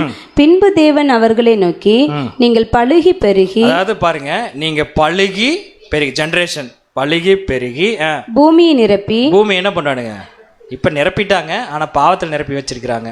பூமியை நிரப்பி அதை கீழ்ப்படுத்தி, அதை எதை என்ன பண்ணணுமாமா, கீழ்ப்படுத்தி, சமுத்திரத்தின் மச்சங்களையும், சமுத்திரத்தின் மச்சங்கள், வேல் உதாரணத்துக்கு சொல்கிறேன், அது பார்த்தீங்கன்னா 10,000 டன் இருக்குது. 10,000 டன் இருந்தாலும் ஆதாம் கோ ரைட் அப்படின்னா அது என்ன பண்ணுங்க, ரைட்டில் போகும். அது இங்கிலீஷ் தெரியுமான்னு கேட்டுறாதீங்க, புரிந்து கொள்வதற்காக சொல்கிறேன்.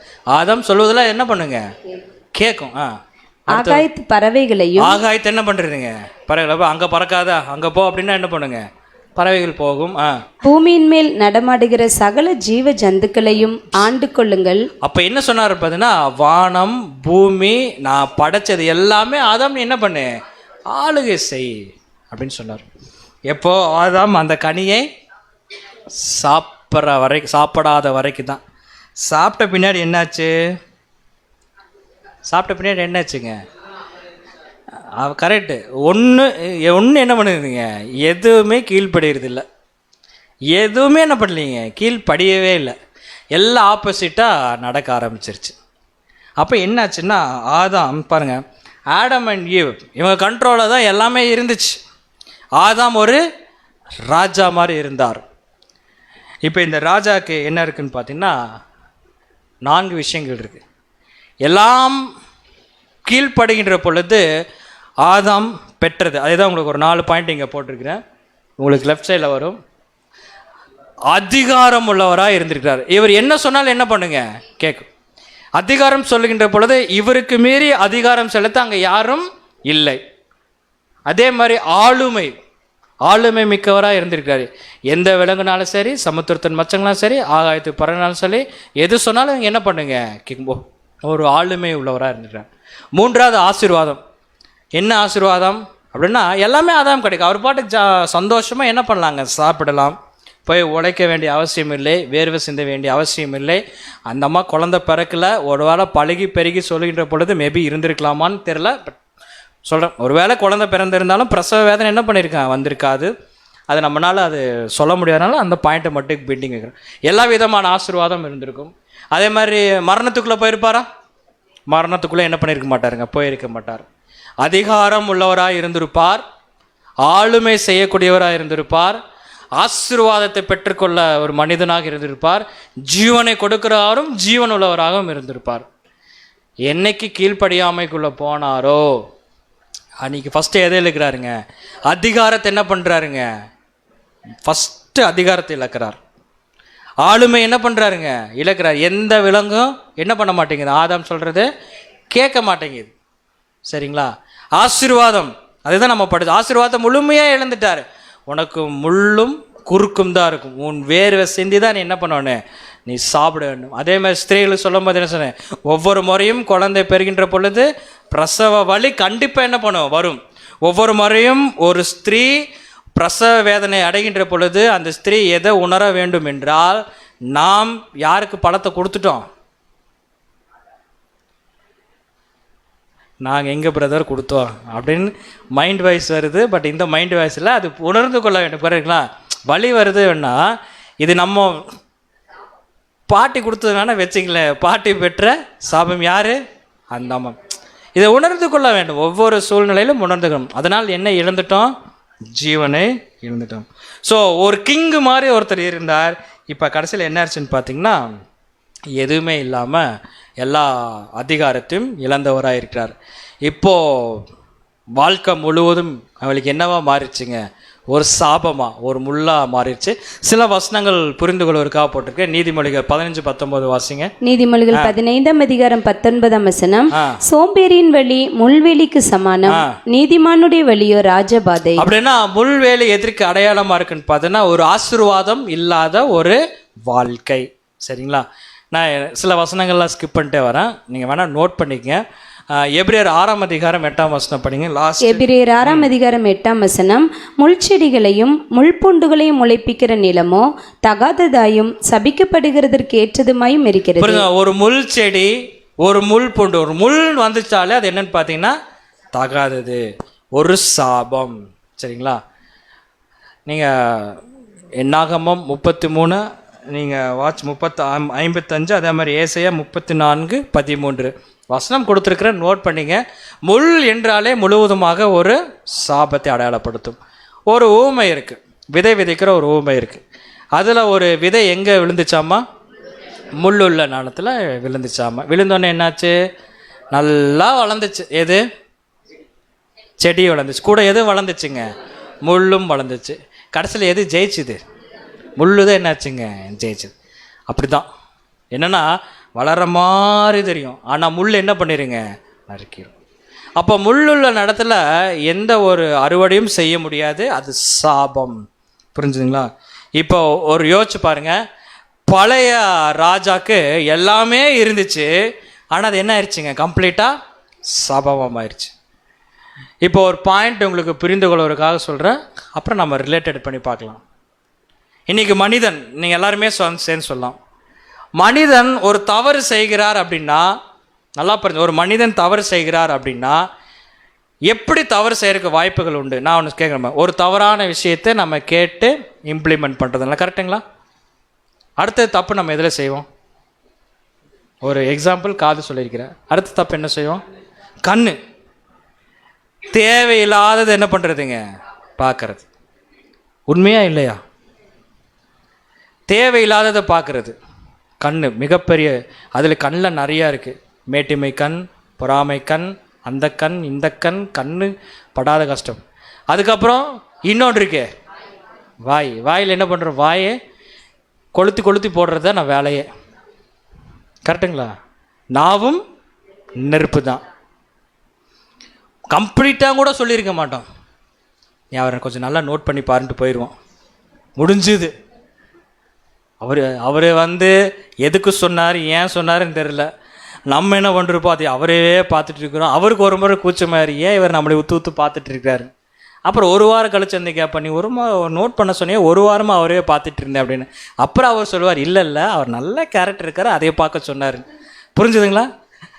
உடனே அந்த வார்த்தைகளை உள்ளே போனோடனே எது நமக்கு ரியாக்ட் ஆகும் தெரியுங்களா? பாசிட்டிவ் ரியாக்ட் ஆகுது. எது ரியாக்ட் ஆகுங்க, நெகட்டிவ் தான் ரியாக்ட் ஆகும். காரணம் என்னன்னு பார்த்தீங்கன்னா, பூரா என்னது, சாபம். எல்லாமே சாபம். இப்படி தான் இருக்குது. இப்போது அதிகாரம், ஆளுமை, அதே மாதிரி பார்த்தீங்கன்னா ஆசீர்வாதம், ஜீவன். ஒரு ராஜா மாதிரி இருந்தார், எல்லாம் போச்சு. முள், குறுக்கு, கஷ்டப்படுறாங்க எல்லாருமே. இவளுக்கு ஒரு ராஜாதி ராஜா என்ன பண்ணணும்னு பார்த்தீங்கன்னா, ரிடிம்ஷன் பண்ண வேண்டும், மீட்டு கொள்ள வேண்டும். அப்படிங்கும் போது தேவன் பார்க்குறார், அப்பா யாருனாலையும் சுமக்க முடியாதுப்பா. அப்போ இயேசுக்கு சொல்கிறார், அந்த முள்முடியை நான் என்ன பண்ணுறேன், அந்த முள்முடியை எனக்கு சூட்டுங்க, நான் என்ன பண்ணுறேன், சுமக்கிறேன் அப்படின்னு சொல்லிட்டு இப்போ இயேசு கிறிஸ்து அந்த முள்முடி என்ன பண்ணுறாருன்னா நான் சுட்டி கொள்கிறேன் அப்படின்னார். அந்த முள்முடி பேர் என்ன தெரியுங்களா? இந்த சிரியன் கிரைஸ்ட் தான் அப்படின்னு சொல்லுவாங்க, ஜூசூபி அந்த பேர். அது நாளடைவில் என்ன ஆயிடுச்சுன்னு பார்த்தீங்கன்னா, அந்த ஜூசூபி பேர் எடுத்துட்டு கிரைஸ்ட்னு அந்த இடத்துல கொண்டு வந்துட்டாங்க. ஏன்னா அந்த ஜூசூபி அப்படிங்கிற அந்த செடி அதிலிருந்து தான் முள்முடி என்ன பண்ணியிருக்கிறாங்க, பின்னிருக்கிறாங்க. அது இயேசு கிறிஸ்து தலையில் வச்சனால அந்த பேர் எடுத்துகிட்டு என்ன பண்ணால் கிரைஸ்ட்னு கொண்டு வந்துட்டாங்க. த சிரியன் கிரைஸ்ட் தான். சரிங்களா? இப்போ இந்த முள்முடியை இயேசு கிறிஸ்து தலையில் என்ன பண்ணியிருக்காங்க, செஞ்சு வச்சுருக்கிறாங்க. இப்போ இந்த ஒரு பிக்சர் போடுறேன். இந்த காலப்பகுதியில் ஒருவேளை இயேசு கிறிஸ்து இருந்திருக்கும் போது ஒரு முள்முடி சூட்டி இருந்தால் இந்த மரத்தில் இருந்தது, இது வந்து மரமா இல்லை ஷர்ப்ஷான்னு தெரியல, ரொம்ப டாலாக வளர்ந்துச்சான்னு தெரியல. பட் பிக்சரில் பார்க்கின்ற போது ஓரளவுக்கு டாலில் தான் இருந்திருக்கு. அப்படின்னு பார்க்கும்போது அதில் ஒரு முள்முடியை வந்து அவங்க செஞ்சுருக்கிறாங்க. இந்த முள்முடி தான் இயேசு கிறிஸ்து தலையில் கட்டாயமாக என்ன பண்ணியிருக்கும், சூடி இருக்க வேண்டும் அப்படின்னு. அந்த முள்முடி போகிற நீங்கள் கொஞ்சம் நல்லா உற்று பாருங்க எல்லாருமே. ஸோ இதுதான் இது என்னதுங்க, முள்முடி. ஒவ்வொரு முள்ளோட சைஸ் என்ன, சைஸ் பார்த்தீங்களா? ஒவ்வொரு முள்ளு சைஸ் பார்த்தீங்களா எவ்வளோ பெருசு இருக்குங்க. ஸோ அந்த செடி பாருங்கள், உங்களுக்கு அந்த செடி எப்படி இருக்குன்னு பார்க்குறேன். ஸோ செடியிலேயே அந்த முள் இப்படி இருக்கும், இந்த செடியிலே எப்படி இருக்குங்க முள் இருக்கும். கிட்டத்தட்ட பார்த்தீங்கன்னா என் கையில் வந்து இதுக்கு பேர் வெட்டாக்க ஸ்லைட் சேஞ்சரா, என்கிட்ட இந்த ஸ்லைட் சேஞ்சர் வந்து இவ்வளோ சைஸ் இருக்குமா, இதோட கொஞ்சம் பெருசாக இருக்கும், இதோட பெருசாக இருக்குது. இப்போ இதில் ஒரு முள்முடியை பின்னி யார் தலையில் சூட்டப்பட வேண்டும்? நம்ம தலையில் இல்லை, யாரும் சோகமடைய வேண்டாம். யார் தலையில் சூட்டப்பட வேண்டுங்க? ஆண்டவராகிய இயேசு கிறிஸ்து. இப்போ தான் தேவன் கேட்டார், அதிகாரம், ஆளுமை, ஆசீர்வாதம், ஜீவன், சாபம், எல்லா ஜனங்களும் கஷ்டப்படுறாங்க, வேர்வை சிந்துறாங்க, பிரசவ வேதனைப்படுறாங்க, ஒரு சந்தோஷம் இல்லை, எல்லாம் பாவத்துக்குள்ளே போயிட்டாங்க. யாராவது ஒருத்தர் வந்து மீட்டுக்கொள்ள வேண்டும். இந்த சாபத்தை எல்லாம் ஒருத்தர் அப்படியே உறிஞ்சி எடுக்க வேண்டும். யார் இந்த முள்முடி சூட்டுறார் அப்படின்னு பார்க்கும்போது யார் சூட்டுறார் தெரியுங்களா? நம்முடைய ஆண்டவராகிய இயேசு கிறிஸ்து. என் தலையில் வைங்கப்பா, நான் சுமக்கிறேன். 20,000 கோடி ஜனங்கள், 40,000 கோடி ஜனங்கள் இருந்தாலும் அவர்களுக்காக நான் என்ன பண்ணுறேன், என் தலையில் நீங்கள் சூட்டுங்க, நான் சுமக்கிறேன். அத்தனை பேர்த்தோட சாபத்தை நான் என்ன பண்ணுறேன், நான் சுமக்கிறேன் அப்படின்னு சொல்லுகின்ற பொழுது இப்போ நல்லா கவனிச்சுக்கலாம். இயேசு கிறிஸ்து மேலே அதுக்கு தான் முன்னாடியே சொன்னேன், இது என்னதுங்க, கேப்னா என்ன பண்ணுவோம்? ஆக்சுவலாக கேப் எப்படி போடுவோம்? அப்படி மேலே ஆப்பில் அப்படி தொட்டுற மாதிரி வச்சுக்குவோமா? தொடர மாதிரி வச்சா என்ன இப்படின்னா கேப் விழுந்துடும். கேப் என்ன பண்ணுவோம், டைட்டாக போட்டு ஃபிக்ஸ் பண்ணி அதை கிச்சன் நம்ம கரெக்டு தானே, நான் நான் கொலோக்கியல் லாங்குவேஜ் சொல்கிறேன், நிற்கும். இந்த கிரீடத்தை என்ன பண்ணிக்கிறாங்கன்னா இயேசு கிறிஸ்து மேலே அப்படி கொண்டு போய் மேலே வைக்கலையாமா, என்ன பண்ணி கேப் மாதிரி போட்டான்னு என்ன பண்ணியிருக்கிறாங்க, மேலே வச்சு 4 சோல்ஜர் சேர்ந்து ஒரு அமுக்கியிருக்கிறாங்க. அமுக்கும் போது என்ன ஆச்சுன்னு பார்த்தீங்கன்னா அந்த முள் இருக்குது பார்த்தீங்களா, அது அப்படியே உள்ளே இறங்கிருச்சு, கப்பு அப்படியே ஃபுல்லாக இறங்கிருச்சு. இப்போ பிளட்டு ஏற்கனவே கழுத்தில் இருந்து கால் வரைக்கும் எல்லாத்தையும் பிச்சாச்சு. இப்போ தலை மட்டும்தான் பெண்டிங் இருந்துச்சு. தலையில் கொண்டு போய் என்ன பண்ணாச்சுங்க, இதை கொண்டு போய் உள்ளே வச்சாச்சு. இதை வைக்கும் போது தான் 2 நரம்புகள் நான் பாதிக்கப்பட்டு, கட்டாயமாக 2 நரம்புகள் பாதிக்கப்பட்டிருக்கும். அந்த ஒரு நரம்பு என்னென்னு பார்த்தீங்கன்னா ட்ரிகமினல் நர்வ் அப்படின்னு சொல்லுவாங்க. நான் உங்களுக்கு எல்லாமே டீட்டெயிலாக கொடுக்குறேன். இந்த ட்ரிகமினல் நர்வ் அப்படிங்கிறது என்னென்னு பார்த்தீங்கன்னா supplies the front of the head. அதாவது முன் பகுதியில் என்னென்ன இருக்குது நம்ம முகத்தில், கண், மூக்கு, வாய், காது இருக்குது, இதுதான் முன்பகுதி. இந்த முன்பகுதிக்கு நமக்கு வேலை செய்யுது பார்த்தீங்களா, ஒரு நரம்பு பிளட்டெல்லாம் கொண்டு போகிறது பார்த்தீங்களா, ஒரு சென்ஸு பிளட்டு கொண்டு போகிறதா என்னென்னு பார்த்தீங்கன்னா இந்த ட்ரிகமினல் நர்வ். ஸோ அந்த இது அமுத்தும் போது ஆண்டவராக இயேசு கிறிஸ்துக்கு கண், மூக்கு, வாய் இதெல்லாம் இருந்திருக்கும் பார்த்தீங்களா, கம்ப்ளீட்டாக என்ன இருக்குங்க, ஒரு பாதிப்பு ஏற்பட்டிருக்கும். ஒன்று பின்பகுதியில் அடுக்கும் போது என்னென்னு பார்த்தீங்கன்னா இந்த கிரேட்டர் ஆக்டிபல் பிரான்ச் அப்படின்னு சொல்லுவாங்க. இது supplies the back of the head, பின்னாடி நரம்பு. இந்த நரம்பு என்ன யூஸ்ன்னு பார்த்தீங்கன்னா கழுத்து, எல்போ, இந்த எல்போ, முட்டி, ஹிப்பு, ஸ்பைனல் கார்டு. புரியுங்களா? நீங்கள் சில பேர் வந்து இப்போ பின்னாடி அடித்தா இந்த இடத்துல கட்டாய் விழுந்துருப்போம், இப்போ ஸ்பைனல் கார்டு ப்ராப்ளம் ஆயிரும். பாதம் எல்லாம் ஒவ்வொரு எல்போ ஜாயின்ஸ் அதெல்லாம் இந்த நரம்பு வந்து பின்பகுதியில் தான் கனெக்ட் ஆகிருக்கு.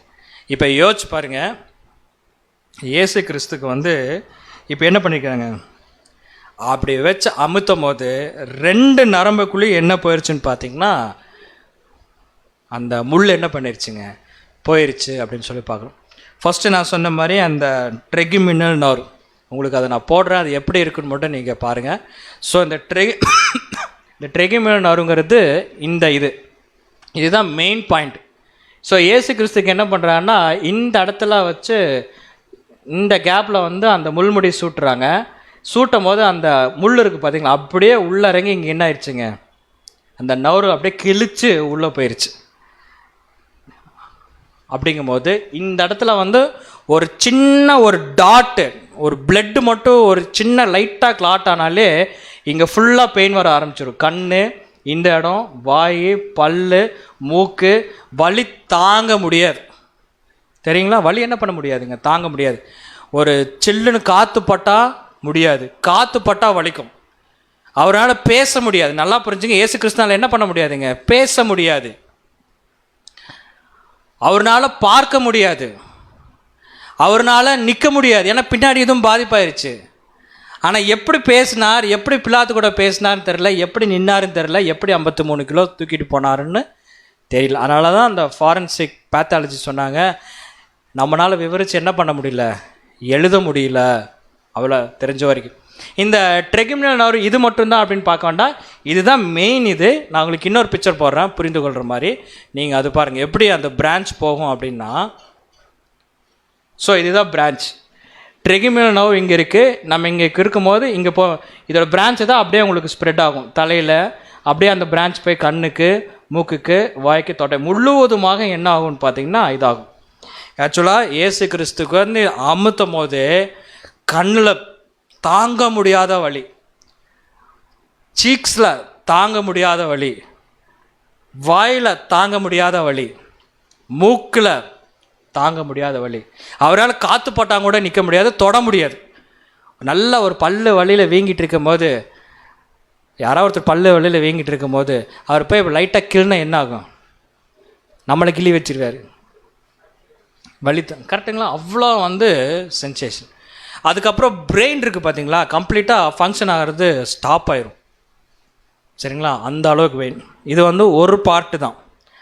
அடுத்த ஒரு பார்ட்டு பின்பகுதி இருக்குது பார்த்தீங்களா, அந்த பின்பகுதி உங்களுக்கு போடுற. ஸோ பின்பகுதியில் வந்து அந்த கிரீடத்தை முள் சூட்டுகின்ற பொழுது இதுதான் அந்த கிரேட்டர் ஆப்டிக்கல் நர்வ். ஸோ கம்ப்ளீட்டாக இந்த பின்பகுதியில் போகின்ற நரம்பு இங்கே டச் ஆச்சுன்னா அப்படியே பார்த்தீங்கன்னா பாதம் வரைக்கும் ஒவ்வொரு ஜாயின்ஸு, ஒவ்வொரு ஹிப்பு, ஒவ்வொரு எல்போவும், ஸ்பைனல் கார்டு என்ன இருக்குது தெரியுங்களா, வலி தாங்க முடியாதன ஒரு வலி ஏற்பட்டுரும். இதுதான் யாருக்கு ஏற்பட்டுச்சுன்னு பார்த்தீங்கன்னா நம்முடைய ஆண்டவராகிய இயேசு கிறிஸ்து தாங்கினார். ஆக்சுவலாக அது வலி இல்லை, அது யாருடைய சாபங்க, நம்மளுடைய சாபம். நான் சகோதரி வாசிக்கிறீங்களா இங்கிலீஷில்? நான் வாசிச்சிங்க. The trigeminal nerve, also known as the fifth cranial nerve. அதெல்லாம் சில பாயிண்ட்ஸ்லாம் நீங்கள் விட்டுருங்க. இந்த ஃபிஃப்த் கார்னிவல் நர்வ்ஸ் அதெல்லாம் நீங்கள் விட்டுருங்க. தேவையானதை மட்டும் நம்ம எடுத்துக்கொள்வோம். வாசிங்க. Runs through the face, முகத்துக்கு, eyes, nose, mouth and jaws. Irritation of this nerve by the crown of thorns would have caused a condition called trigeminal neuralgia or tic doulorex. அப்போ இதெல்லாம் வந்து பயாலஜிக்கல் நேம்ஸ். இந்த crown of தான் உள்ள அப்படி வைக்கின்ற பொழுது அங்கே ஒரு பெயின், ஒரு இரிட்டேஷன் என்ன ஆகும் தெரியுங்களா, அங்கே ஸ்டார்ட் ஆகுது. வாசிங்க sister. This condition causes severe facial pain. என்ன வருங்களாமா? Severe facial pain. அப்படி நான் அது நீங்கள் ஒன்று தெரியுங்களா, மூக்குக்கு மேலே ஏதோ ஒன்று இருந்துச்சுன்னு வச்சுங்க, ஏதோ பெருசாக வீங்கின மாதிரி தெரியும். உதட்ட வந்து சின்னதாக வீக்காக இருந்துச்சுன்னு வச்சுங்க, ஏதோ பெரிய வாய் மாதிரி தெரியும், மங்கி மவுத்து மாதிரி அப்படியே பெருசாக இருக்கிற மாதிரி நமக்கு தெரியும்.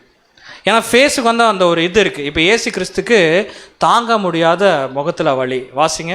that may be triggered by light touch, தொட முடியாது, லைட்டாக கூட தொட முடியாது. swallowing, அவரால் என்ன முடியாது தெரியுங்களா? சுவாலைன். அவரால் எச்சில் என்ன பண்ண முடியாதுங்க? முழுங்க முடியாது. தெரியுங்களா? எச்சில் கூட அவரால் முழுங்க முடியாது. eating, சாப்பிட முடியாது. talking, temperature changes, சாப்பிட முடியாது. அதே மாதிரி பேச முடியாது.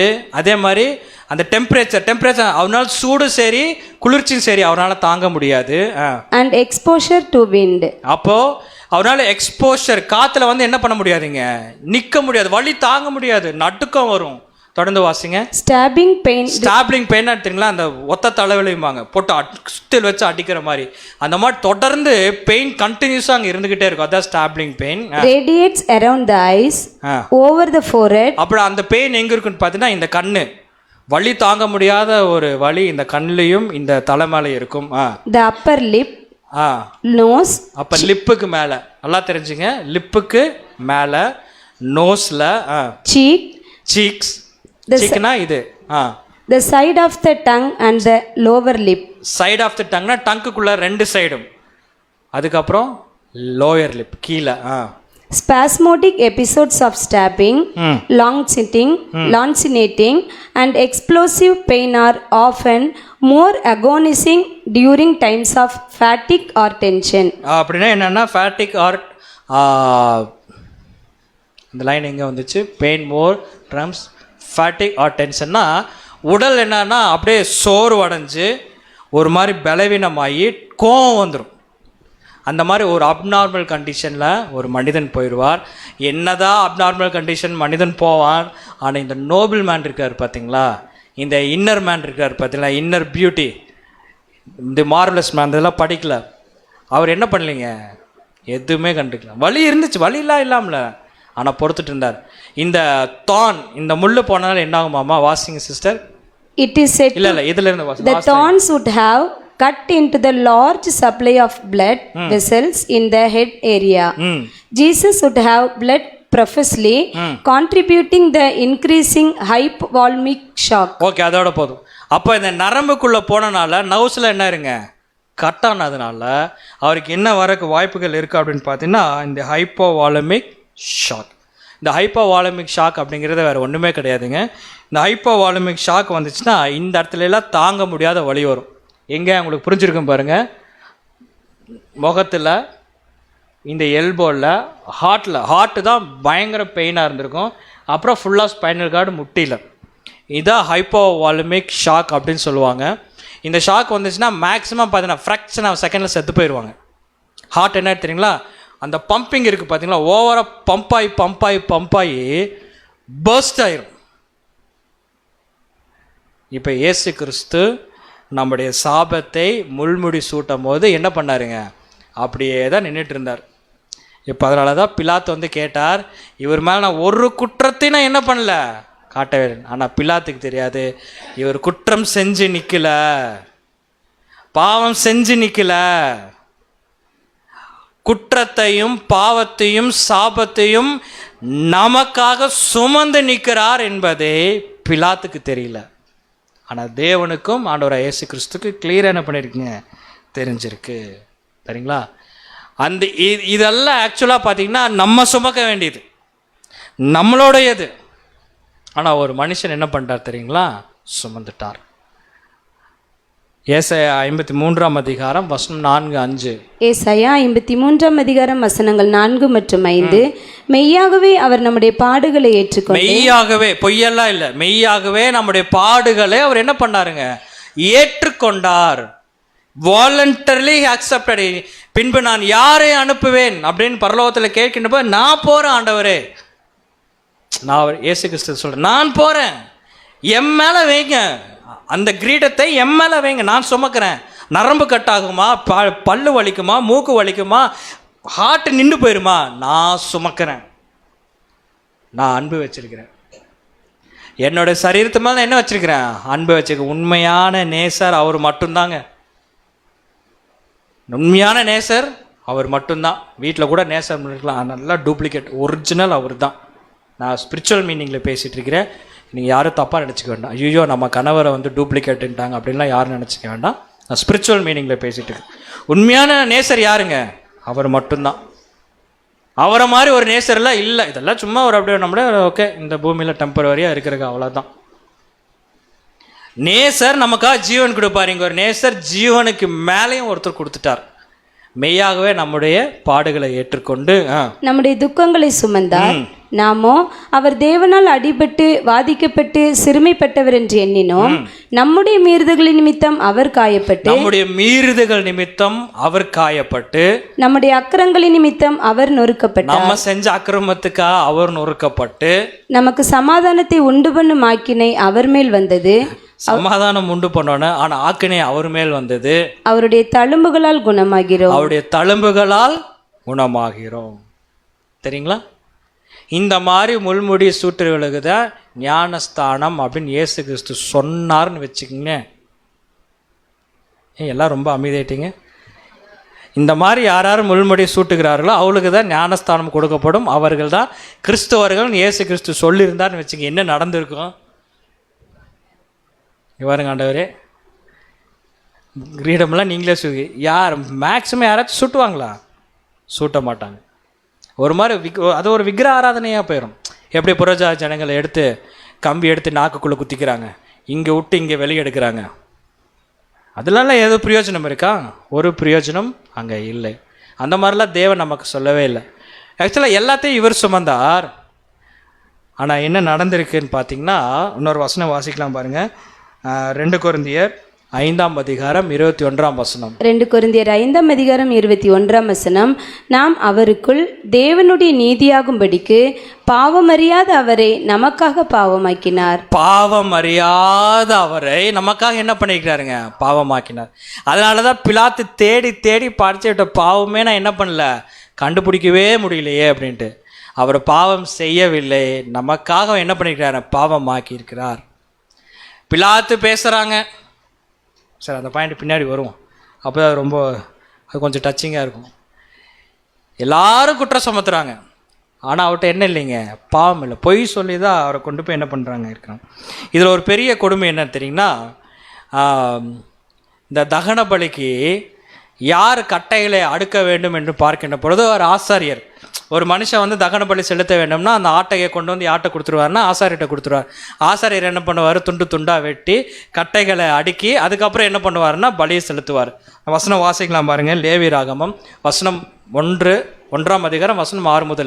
லேவியராகமம் 1:6 பின்பு அவன் அந்த சர்வாங்க தகன பலியை தோல் உரித்து அதை சந்து சந்தாக துண்டிக்க கடவன்.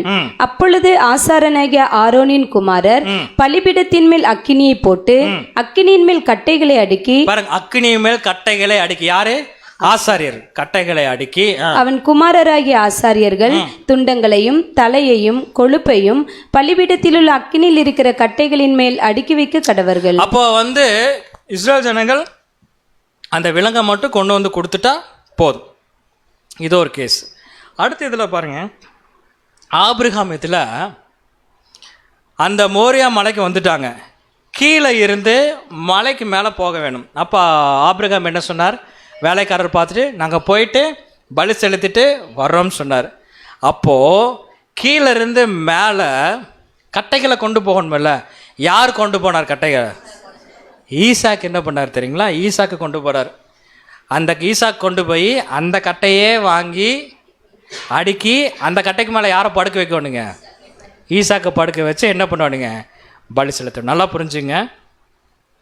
ஆசாரியர் பார்க்கின்ற போது விலங்கு மட்டும் கொடுத்தா போதும். ஆனால் இந்த தகனை பழி பார்க்கின்ற போது ஈசாக்கு தான் என்ன பண்ணுவானுங்க? கட்டையை சுமந்துட்டு போகணும். கட்டையை அவர் தான் சுமந்துட்டு போகிறவர். நெருப்பு என்ன பண்ணாருங்க? அவர் தான் சுமந்துட்டு. அதை கேட்டார்ல அப்பாட்ட, தகப்பனே கட்டை இருக்குது, நெருப்பு இருக்குது, ஆடு எங்கே அப்படின்னு கேட்டார். ஆடு தேவன் பார்த்துக்குவார், நீ வா அப்படின்ட்டார். ஆனால் அந்த ஆடே நீ தான் என்ன பண்ணலீங்க? சொல்லவே இல்லை. வா அப்படின்னு கூட்டிகிட்டு போயிட்டார். அங்கே போனவருக்கு ஈசாக்கு என்ன பண்ணார்? நான் தான் ஆடுன்னு புரிந்து கொண்டார். ஓகேங்களா? அப்போ என்ன நடந்திருக்கு? கட்டை சுமந்தது யார்? ஈசாக்கு. அப்படி என்றால் இயேசு கிறிஸ்து மேலே அந்த முட்கிரீடம் வச்சிருந்தாலும் சதைகள் கிழிக்கப்பட்டிருந்தாலும் கட்டை யார் தான் சுமக்கணும்? யார் தான் சுமக்கணுங்க? நம்முடைய ஆண்டவராகிய இயேசு கிறிஸ்து. அவர் சுமந்தார். எப்படி சுமந்தார்னு எனக்கு தெரியாது. அது எடுத்தான்னா திருப்பி 1.5 மணி நேரம் அது தனியாக சப்ஜெக்ட் போகும். அது ஏற்கனவே எடுத்துருப்போம், அது வேண்டாம். வசனம் மட்டும் நம்ம வாசிப்போம். யோவான் 9ஆம் அதிகாரம் 17ஆம் வசனம். யோவான் 19ஆம் அதிகாரம் 17ஆம் வசனம். அவர் தம்முடைய சிலுவையை சுமந்து கொண்டு, அவர் தம்முடைய சிலுவையை அவரே சுமந்து கொண்டு, எபிரேய பாஷையிலே கொல்கொதா என்று சொல்லப்படும் கபாலஸ்தலம் என்கிற இடத்திற்கு புறப்பட்டு போனார். கிட்டத்தட்ட 1.5 மைல், என்னங்க 1.5 மைல் என்ன பண்ணியிருக்காருன்னா நடந்து போயிருக்கிறார். எதை தூக்கிட்டு? கட்டையை தூக்கிட்டு, சிலுவையை தூக்கிட்டு. என்ன கொடுமைன்னா அந்த சிலுவையில் தான் அவர் என்ன பண்ண போகிறாருங்க? அந்த மரத்தில் தான் என்ன பண்ண போகிறாருங்க? சாக போகிறார். எப்படி பேர்லலாம் ஆண்டவர் தேவன் திட்டம் போட்டு அந்த திட்டத்தில் ஒவ்வொரு காரியத்தையும் அவர் என்ன பண்ணுறாருங்க? நடத்துகிறார். அக்கினி அதான் சொல்கிறாரு, நமக்கு மேலே வருகின்ற சாபத்தையும் பாவத்தையும் அக்கினியும் வேதனையும் எல்லாத்தையும் யார் மேலே ஊற்றிட்டாருங்க? இயேசு கிறிஸ்து மேலே அங்கே ஊற்றிட்டாருன்னு சொல்லி பார்க்குறோம். ஈசாக்கு ஏதாச்சும் சத்தம் போட்டாரா? ஏதாச்சும் வேண்டான்னு சொன்னாரா? அப்பா அந்த ஆடே நான் தான் போய் படுக்க வேணும் ஏதாச்சும் சொன்னாரா? எதுவுமே சொல்ல. அதே மாதிரி தாங்க நம்முடைய ஆண்டவராக இயேசு கிறிஸ்து முட்கிரீடம் வச்சாங்க, கிழிச்சாங்க, சிலுவை தூக்குனாங்க. எப்படி ஈசாக்கு பேசாமல் இருந்தாரோ அதே மாதிரி இயேசு கிறிஸ்து என்ன பண்ணலைங்க? ஒரு வார்த்தையை அவர் பேசவே இல்லை. பாருங்க, 1 பேதுரு 2ஆம் அதிகாரம் வசனம் 23 முதல் 24 வரை. 1 பேதுரு 2ஆம் அதிகாரம் வசனங்கள் 23 மற்றும் 24. அவர் வையப்படும் போது பதில் வையாமலும் பாடுபடும் போது பயமுறுத்தாமலும் நியாயமாய் தீர்ப்பு செய்கிறவருக்கு தம்மை ஒப்புவித்தார். இதெல்லாம் இந்த வசனங்கள்லாம் படிக்கும் போது எனக்கு நிறைய சிந்தனைகள் வருங்க. வையப்படும் போது பதில் வையாமலும் பாடுபடும் போது என்ன பண்ணுங்க? பயமுறுத்த. நமக்கு ஒரு கலெக்டர் மட்டும் நமக்கு சொந்தக்காரராக இருக்குன்னு வச்சுங்க. நம்ம சித்தப்பா தான் கலெக்டர். உதாரணத்துக்கு சொல்கிறேன், ஹெல்மெட் எல்லாம் வண்டியில் போகிறது அதே தப்பு. போலீஸ் பிடிச்சிட்டா என்ன பண்ணுவோம்? உடனே தைரியம் இருந்தால் நீ என்ன பண்ணு? கரெக்டாக இல்லையா? இப்படி இல்லைன்ட்டா நம்ம ரொம்ப சாஃப்ட் நேச்சர் என்ன சொல்லுவோம்? சார் சார் சார் எங்கள் சித்தப்பா தான் யாருங்க? கலெக்டருங்க. சொல்லுவோமா சொல்ல மாட்டேன். ஒன்றும் இல்லைங்க, கான்ஸ்டபிள் இருந்தாலே நம்ம என்ன பண்ணிடுறோம்? அவர் அந்த ஸ்டேஷனில் பிசியாக இருக்கிறாருங்க அப்படின்றாரு. அப்படி சொல்லிட்டு ஓசியில் கிளம்பி போயிடுறது. நம்ம இன்ஃப்ளூயன்ஸ் பண்ணுறோமா இல்லையா? ஆனால் சகலத்தையும் படைத்தவர் பிதாவாகிய தேவன். இந்த கொலோசரில் வசனம் படித்து பாருங்கள். சகலத்தையும் படைச்சிட்ட வசனம் என்ன சொல்லுதுன்னா, அது யாருக்காக தான் படைச்சாராமா? இயேசு கிறிஸ்துக்காக தான். அவருக்கென்றும் அவரை கொண்டும் படைக்கப்பட்டது. அதிகாரங்கனாலும் சிங்காசனங்கனாலும் எல்லாமே யாருக்கான்னு பார்த்தீங்கன்னா இயேசு கிறிஸ்து. ஆனால் அவர் பயமுறுத்தவில்லை. வையப்படும் போது அவர் என்ன எந்த பதிலும் அவர் சொல்லவே இல்லை. நியாயமாக தீர்ப்பு சரிக்கு என்ன பண்ணார்? தம்மை ஒப்புவித்தார். Humanitarian humbleness. தொடர்ந்து வாசிப்போம். நாம் பாவங்களுக்கு செத்து நீதிக்கு பிழைத்திருக்கும்படிக்கு அவர்தாமே தமது சரீரத்திலே நம்முடைய பாவங்களை சிலுவையின் மேல் சுமந்தார். அவருடைய தழும்புகளால் குணமானீர்கள். அவருடைய தழும்புகளால் குணமாகிறோம். எப்படி ஈசாக்கு சுமந்துட்டு போனாரோ அதே மாதிரி ஆண்டவராக இயேசு கிறிஸ்து என்ன பண்றாருங்க? சுமந்துட்டு போறார். இப்போ ஈசாக்கை படுக்க வச்சு பலி செலுத்த வேண்டும். என்ன நடக்குது பாருங்க. ஆதியாகமம் 22ஆம் அதிகாரம் வசனம் 10 முதல் 12 வரை வாசிப்போம். ஆதியாகமம் 22ஆம் அதிகாரம் வசனங்கள் 10 முதல்.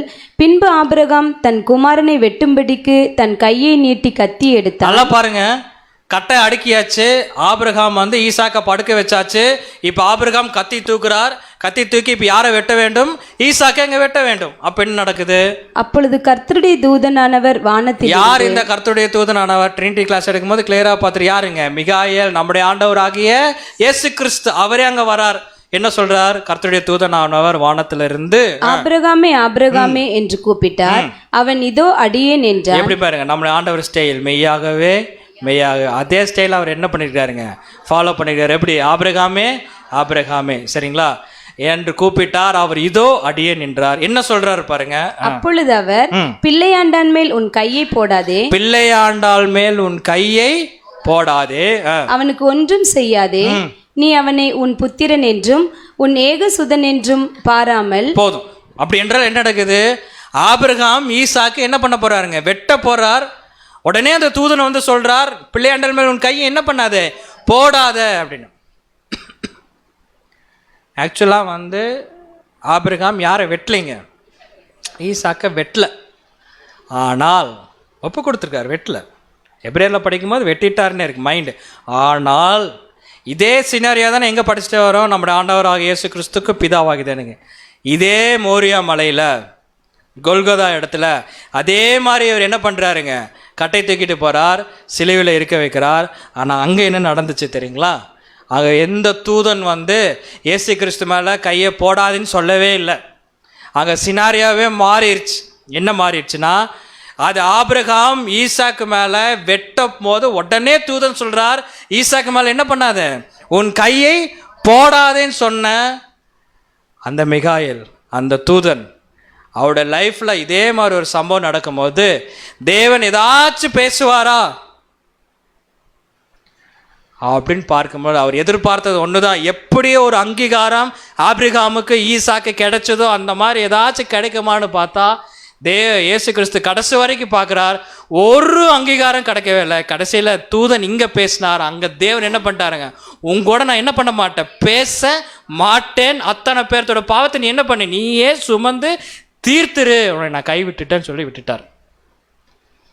இவருக்கு தெரியும், இயேசு கிறிஸ்துக்கு தெரியும் அதே மாதிரி திட்டம்தான். ஆனால் எனக்கு தூதன் பேசினார். இன்றைக்கி எங்கள் அப்பா என்ன பண்ணல, பேசலை. இப்போ அவருக்கு என்ன பண்ணியிருக்குன்னு கேட்டீங்கன்னா, எனக்கு இப்போ அவருக்கு முள்முடி வளைச்சிருக்கும், இப்போ சரீரத்தில் வலி வளைச்சிருக்கும், இப்போ ஸ்பைனல் கார்டை தெரிஞ்சு அதை தூக்கிட்டு போனார் பார்த்தீங்களா, அந்த சிலுவை, அந்த கட்டை அது வலிச்சிருக்கும், இப்போ தாகம் எடுத்திருக்கும், இப்போ எல்லா விதமான வலியும் வந்திருக்கும். காரணம் என்னன்னு பார்த்தீங்கன்னா, எங்கள் அப்பா பேசலை. அதனால தான் அவர் என்ன பண்ணிட்டார்னா மிகுந்த சத்தமிட்டார்.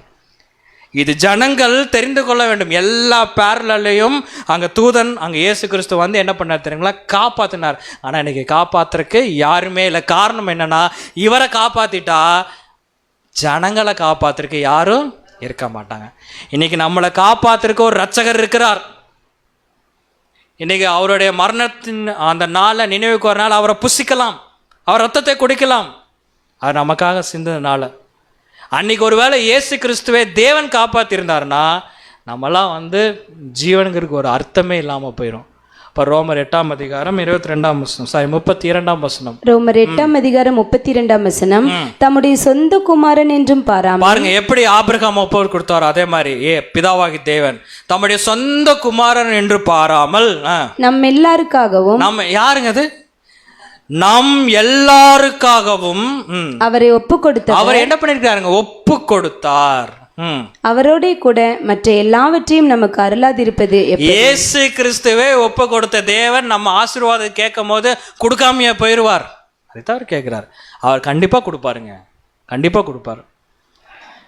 என்ன ஒவ்வொருத்தோட என்னுடைய சொந்த குமாரனை கூட நான் கைவிடுவேன், ஆனால் ஒருபோதும் நம்மளை என்ன பண்ண மாட்டார் தெரியுங்களா, கைவிட மாட்டார். நம்மகிட்ட இருக்கிற ஒரு மிகப்பெரிய ஒரு அது என்ன சொல்கிறதுனே எனக்கு தெரியுமா, டிசீஸ்னே எடுத்துக்கலாம். என்ன தெரியுங்களா, மறதி. சீக்கிரம் தேவன் செய்கிற அன்பை மறந்துடுவோம், சீக்கிரம் சபை நம்ம கொடுக்குற நன்மையை மறந்துடுவோம், சீக்கிரம் சகோதரர் கொடுத்த அந்த அன்பை மறந்துடுவோம். ஈஸியாக அன்பை மறைஞ்சு கோபத்தை என்ன பண்ணிடுவோங்க, காட்டிடுவோம். தெரியுங்களா, நம்மளுடைய அப்செட்டை காட்டுறக்கும், நம்மளுடைய முகத்தை காட்டுறக்கும், நம்மளுடைய வேதனை காட்டுறக்கு இது இடம் இல்லை. இந்த இடம் எதுக்கு தெரியுங்களா, என்னுடைய ஆண்டவர் எனக்காக ரத்தம் சிந்திருக்கிறார், எனக்கு ஒரு வாய்ப்பு கிடச்சிருக்கு, சத்தியம் படிக்கிறக்கா, நான் எப்படியாச்சும் படித்து என்ன பண்ணிடுறேன், அந்த பாதையில் போயிடுறேன், அவ்வளோதான். இங்கே யாரும் நிரந்தரம் கிடையாது. இன்றைக்கி இருக்கிறவங்க நாளைக்கு இருக்க மாட்டாங்க, நாளைக்கு இருக்கிறவங்க நாளைக்கு இல்லாமல் போயிடுவாங்க. அப்படி நமக்கு வந்து நம்மளை ஒருத்தர் தாங்க வேண்டும், நம்மளை ஒருத்தர் வந்து நம்மளை வந்து அன்பு செலுத்த வேண்டும் அப்படிங்கிற எண்ணமெல்லாம் பாபிலோனில் இருக்கும், நிறையா இருக்கும் அங்கே. ஆனால் அங்கே சத்தியம் இருக்காது, அங்கே பாதை இருக்காது. இங்கே அப்படித்தான் இருக்கும். இதுதான் உண்மை. சாக்ரிஃபைஸ் ஆக்சுவலாக என்ன தெரியுங்களா, ட்ரூத் உள்ளே போக போக நம்ம என்ன பண்ணோம் தெரியுங்களா, எதிர்பார்க்கக்கூடாது. எதிர்பார்த்தா மிஸ்டேக் ஆயிரும். உண்மையான மெச்சூரிட்டி என்ன, நான் சொல்ல உண்மையான சத்தியத்தோட மெச்சூரிட்டி ஆக்சுவலாக என்ன, எவ்வளோ தூரம் எனக்கு சத்தியம் போகுது, எப்படி நம்ம ரிஃப்ளெக்ட் பண்ணி காட்டுவோம், சாக்ரிஃபைஸ் பண்ணி காட்டணும். என் சகோதரருக்கு நான் சாக்ரிஃபைஸ் பண்ணுறேன். யார் ஒருவர் அதிகமாக சாக்ரிஃபைஸ் பண்ணுறாங்களோ அவர்களால் மட்டும்தான் பரலோகம் போக முடியுமே தவிர, இல்லைன்னா கடமைக்கு வந்துட்டு கடமைக்கு போகலாம். கோவித்துக்குள்ளுக்காக சொல்ல, சத்தியம்னா நான் சொல்கிறேன், அவ்வளோதான். இன்றைக்கி இந்த ரூல் யாருக்கு அப்ளை ஆகும்னு பார்த்தீங்கன்னா இயேசு கிறிஸ்துக்கு அப்ளை ஆகும். அவர் சொந்த குமாரன் தான், இருந்தாலும் நான் என்ன பண்ணுறேன், கைவிடுகிறேன். விட்டுட்டார். ஆபிரகாம் அன்னைக்கு வந்து வெட்டல, அப்படியே அழகாக கூட்டிகிட்டு போயிட்டார் தான் ஈசாக்கை. அங்கே இங்கே என்ன ஆயிடுச்சுன்னு பார்த்தீங்கன்னா, தேவன் இயேசு கிறிஸ்து என்ன பண்ணிட்டாருங்க, கொடுத்துட்டார். இதில் என்ன ஒரு கொடுமைனா, ஆபிரகாம் வந்து சொன்னார், இல்லை இல்லை நான் வெட்டித்தான் ஆவேன்னு சொல்லுகின்ற பொழுது அங்கே அந்த தூதன் என்ன சொன்னார்னு பார்த்தீங்கன்னா, அங்கே முட்செடிக்கு நடுவில் யார் மாட்டிகிட்டு இருக்கிறா, ஒரு ஆட்டுக்கடா. நல்லா பாருங்க, ஆட்டுக்கெடா, ஆட்டுக்குட்டி இல்லை, ஆட்டுக்கெடா மாட்டிட்டு இருக்கு பாருங்க. ஆதியாகமம் 22:13. ஆதியாகமம் 22:13. ஆபிரகாம் தன் கண்களை ஏறெடுத்து பார்க்கும்போது, இதோ பின்னாக புதரிலே தன் கொம்புகள் சிக்கி கொண்டிருந்த ஒரு ஆட்டுக்கடாவை கண்டான். அப்பொழுது ஆபிரகாம் போய் கடாவை பிடித்து அதை தன் குமாரனுக்கு பதிலாக தகன பலியிட்டான். பாருங்க, ஆட்டுக்குட்டி இல்லை, ஆட்டு கெடா. தெரியுமில்ல, இந்த ஆட்டுக்கடா நம்மளை ஒரு முட்டுச்சுன்னா என்ன ஆகும்? வேற எதுவும் இந்த ஒரு வேளை ஒரு ஆட்டுக்கடா வந்து நம்மளை ஓடி வந்து நம்மளை ஒரு முட்டுச்சுன்னா நம்மளை என்ன ஆகுங்க? அது எங்கள் ஜிஹெச்சில் படுத்திருப்போமா, கங்கா ஹாஸ்பிட்டலில் படுத்திருப்போம் நமக்கு தெரியாது. கரெக்டு தானே? அது முட்டுறது இடத்த பொறுத்து, அது ஏரியா பொறுத்து ஹாஸ்பிட்டல் நம்ம என்ன பண்ணிக்குவோம், சூஸ் பண்ணிக்குவோம். சில நேரத்தில் இல்லைன்னா டேரெக்டாக அங்கே போய்க்க வேண்டியது, எங்கே சௌரிவாலயத்துக்கு போய்க்க வேண்டியது தான். ஏன்னா அது அவ்வளோ ஸ்ட்ரென்த்து. இப்போது இந்த கடா ஒரு முட்பொதுரில் மாட்டிகிட்டு இருக்குன்னா, அது முள்ளுள்ள செடியில் மாட்டிருக்குன்னா என்ன ரீசன்னா, இந்த கெடாவை காட்டிலும், நல்லா புரிஞ்சுங்க, இந்த கெடாவை காட்டிலும் அந்த முட்பொதுர் இருக்குது பார்த்தீங்களா, அது என்னவா இருக்குங்க, ஸ்ட்ராங்காக இருந்திருக்கு. Exactly correct. இந்த ஆட்டு கடைனால என்ன பண்ணிருச்சுன்னா, அது உள்ளே மாட்டிருச்சு, அந்த முள்ளெல்லாம் வந்து சிக்கிருச்சு. அதனால என்ன பண்ண முடியல, வெளியே வர முடியல, சத்தம் போடல. கரெக்டு தானே? அங்கே ஒரு ஆபிரகாம் வரார், அங்கே ஈசாக்கு வரார். இங்கேருந்து பின்னாடியாச்சும் என்ன பண்ணியிருக்கலாம், ஆடு எப்படி கத்தும்?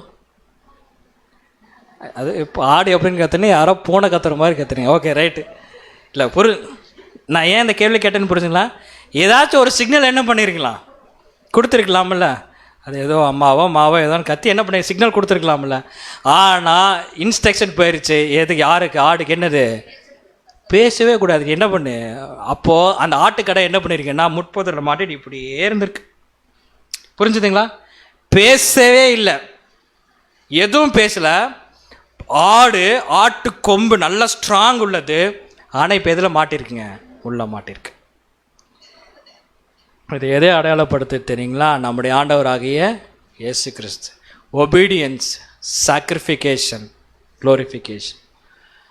பாவம் என்ற முட்பொருள் ரொம்ப ரொம்ப அது என்ன சொல்லுவாங்க, அதர்ட்டியா? ஓகே ரைட், எனக்கு வரல, மன்னிச்சுங்க. அதான் வரலன்ட்டுங்க, விட்டுருங்க. அதர்த்தியா? ஓகே, ரொம்ப அடராக இருக்குதுன்னு வச்சுங்க. அடருங்கிறது அது ஒரு தமிழ் வார்த்தை தான், டிரான்ஸ்லேஷன். நம்ம கலவைக்கெல்லாம் பேசினா தான் நமக்கு புரியும். அதில் வந்து சிக்கிருச்சு. அந்த மாதிரி ரொம்ப பாவம் அப்படிங்கிற ஒரு சாபம் ரொம்ப அதிகமாக இருக்குது. அது இப்போ யார் தலையில் கொண்டு வந்து வைக்க வேணும்னு பார்த்தீங்கன்னா, நம்முடைய ஆண்டவராகிய இயேசு கிறிஸ்து. பேச மாட்டார். வையப்படும் போது அவர் என்ன பண்ண, பயமுறுத்து, சைலண்ட்டாக இருப்பார். அந்த தூதன் சொல்கிறார், நீ ஈசாக்கை விட்டுரு, ஈசாக்கை வெட்டாத, ஈசாக்கு பதிலாக யாரை வெட்டு, அந்த சாபத்தில் அந்த முள்முடியில் மாட்டிட்டவங்க ஒரு ஆட்டுக்கடா இருக்குது பார்த்தியா, அதை கொண்டு வந்து ஈசாக்கு பதிலாக என்ன பண்ணு, நீ வெட்டு அப்படின்னு சொன்ன அந்த தூதனுக்கு சொந்த குமாரனா வந்து பலி செலுத்தும் போது, இயேசு கிறிஸ்துவே, என் மகனே, என் சொந்த குமாரனே, உனக்கு பதிலாக வேறு யாருமே கிடையாது, நீ தான் ஈசாக்கு, நீ தான் ஆடு, உண்மையில தான் சாபம், நீயே சுமந்துக்கொள், உன்னை நான் என்ன பண்ண மாட்டேன், பேசவே மாட்டேன். அப்போ தான் பாவம் வரும், சுமந்துக்கோ அப்படின்ட்டார்.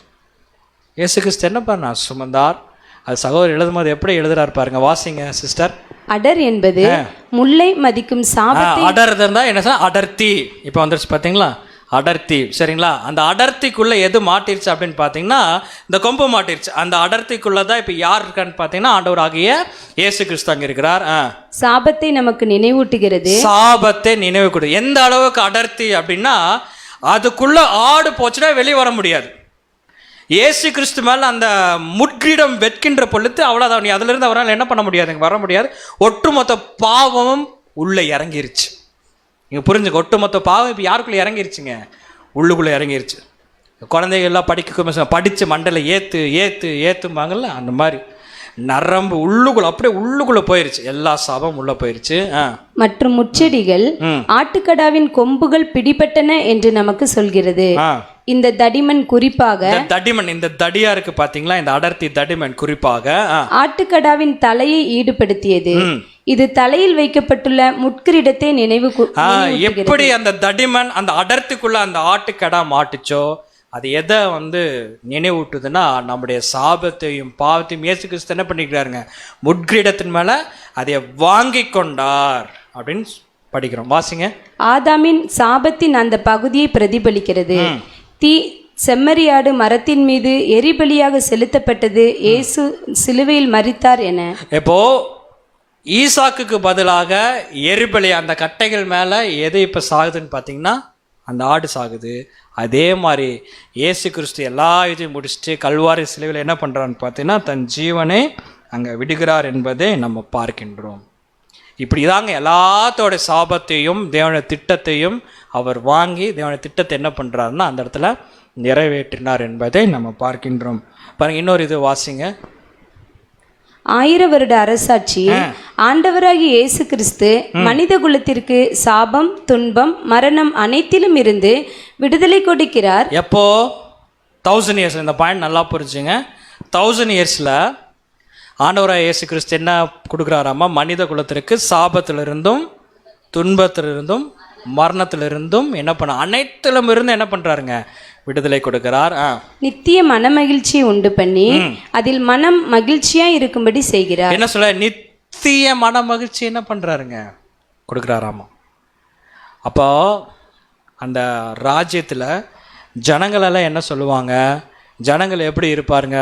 வசனம் வாசிக்கலாம் பாருங்க. ஏசாயா 35 அதிகாரம் 10 வசனம். ஏசாயா 35 அதிகாரம் 10 வசனம். கர்த்தரால் மீட்கப்பட்டவர்கள் திரும்பி பாருங்க, கர்த்தரால் மீட்கப்பட்டவர்கள் திரும்பி ஆனந்த களிப்புடன் பாடி சீயோனுக்கு வருவார்கள். சீயோனுக்கு என்ன பண்ணுவாங்களாமா, வருவார்கள். இதாரு உலக ஜனங்கள் பத்தி பேசிட்டு இருக்கு. சீயோனுக்கு வருவார்கள். நித்திய மகிழ்ச்சி அவர்கள் தலையின் மேல் இருக்கும். நித்திய மகிழ்ச்சி என்ன பண்ணுமாமா, உலக ஜனங்களுக்கு எங்க இருக்குமாமா? ஏன் தலை மேல் இருக்கும்? சின்னதா ஏன் தலைமையில் இருக்குன்னா, இது வரைக்கும் தலைமையில் என்ன இருந்துச்சு தெரியுங்களா? சாபம் தான் இருந்துச்சு. இனி சாபம் இருக்காது. நித்திய மகிழ்ச்சி அவர்கள் தலையில் மேல் இருக்கும். சாபத்தை எல்லாம் நீக்கிடுவார், துன்பத்தை எல்லாம் நீக்கிடுவார், மகிழ்ச்சியாக நம்மளை வச்சிருப்பார். இந்த மகிழ்ச்சியாக இருக்கிறதுக்கு அவர் என்ன பண்ணிட்டாருங்க, நான் முட்கிரீடத்தை சுமந்துக்கிறேன்னு சொல்லிட்டு அவர் தான் மீட்டெடுப்பார். தொடர்ந்து வாசிப்போம். சந்தோஷமும் மகிழ்ச்சியும் அடைவார்கள், சஞ்சலமும் தவிப்பும் ஓடிப்போம். சந்தோஷம் மகிழ்ச்சி அடைவார்கள், சஞ்சலமும் தவிப்பும் ஓடிப்போம். உலக ஜனங்கள் எல்லா விதமான சாபத்திலிருந்தும் பாவத்திலிருந்து என்ன தெரியுங்களா, விடுதலாக்கி சந்தோஷமா இருப்பாங்க. ஆனால் இந்த ஒரு வசனத்தை நல்லா கவனிச்சுக்கலாம். ஆனந்த களிப்புடன் பாடி எங்க வருவார்களாமா, சீயோனுக்கு வருவார்கள். இப்போ ஒரு பாயிண்ட் நம்ம கடைசியாக பார்த்து பாடத்தை நிறைவு செய்யலாம். ஆண்டவராக இயேசு கிறிஸ்து அவருடைய மரணம், அவருடைய சரீரம், அவருடைய ரத்தம் சிந்தப்பட்டுச்சு பார்த்தீங்களா, அது முதல் யாருக்காக மட்டும்தான்? கரெக்டு. அது யாருங்க? 1,44,000 பேர்த்துக்கு தான். அதுக்கப்புறம்தான் இயேசு கிறிஸ்து சரீரமாக போன பின்னாடி உலக ஜனங்களுக்கு ஆசீர்வாதம். அப்போ அந்த உலக ஜனங்கள் நித்திய மகிழ்ச்சியோடு அவர்கள் தலைகள் மகிழ்ச்சியாக இருக்கும் அப்படின்னா இந்த இடத்துல யார் வந்துடுறாங்க? ஆண்டவராக இயேசு கிறிஸ்துவும் சபையும் என்ன பண்ணுதுன்னா அங்கே வருகிறதுன்னு பார்க்கின்றோம். அப்படி என்றால் இயேசு கிறிஸ்து முதல் அவர் மரித்தது சபைக்காக என்றால், அவர் தலையில் கிரீடம் போட்டு வச்சது, நமக்காக ரத்தம் சிந்தினது, நமக்காக எல்லாம் என்ன பண்ணியிருக்காங்க, பாடுபட்டதெல்லாம் முதல்ல சபைக்கு போகுது.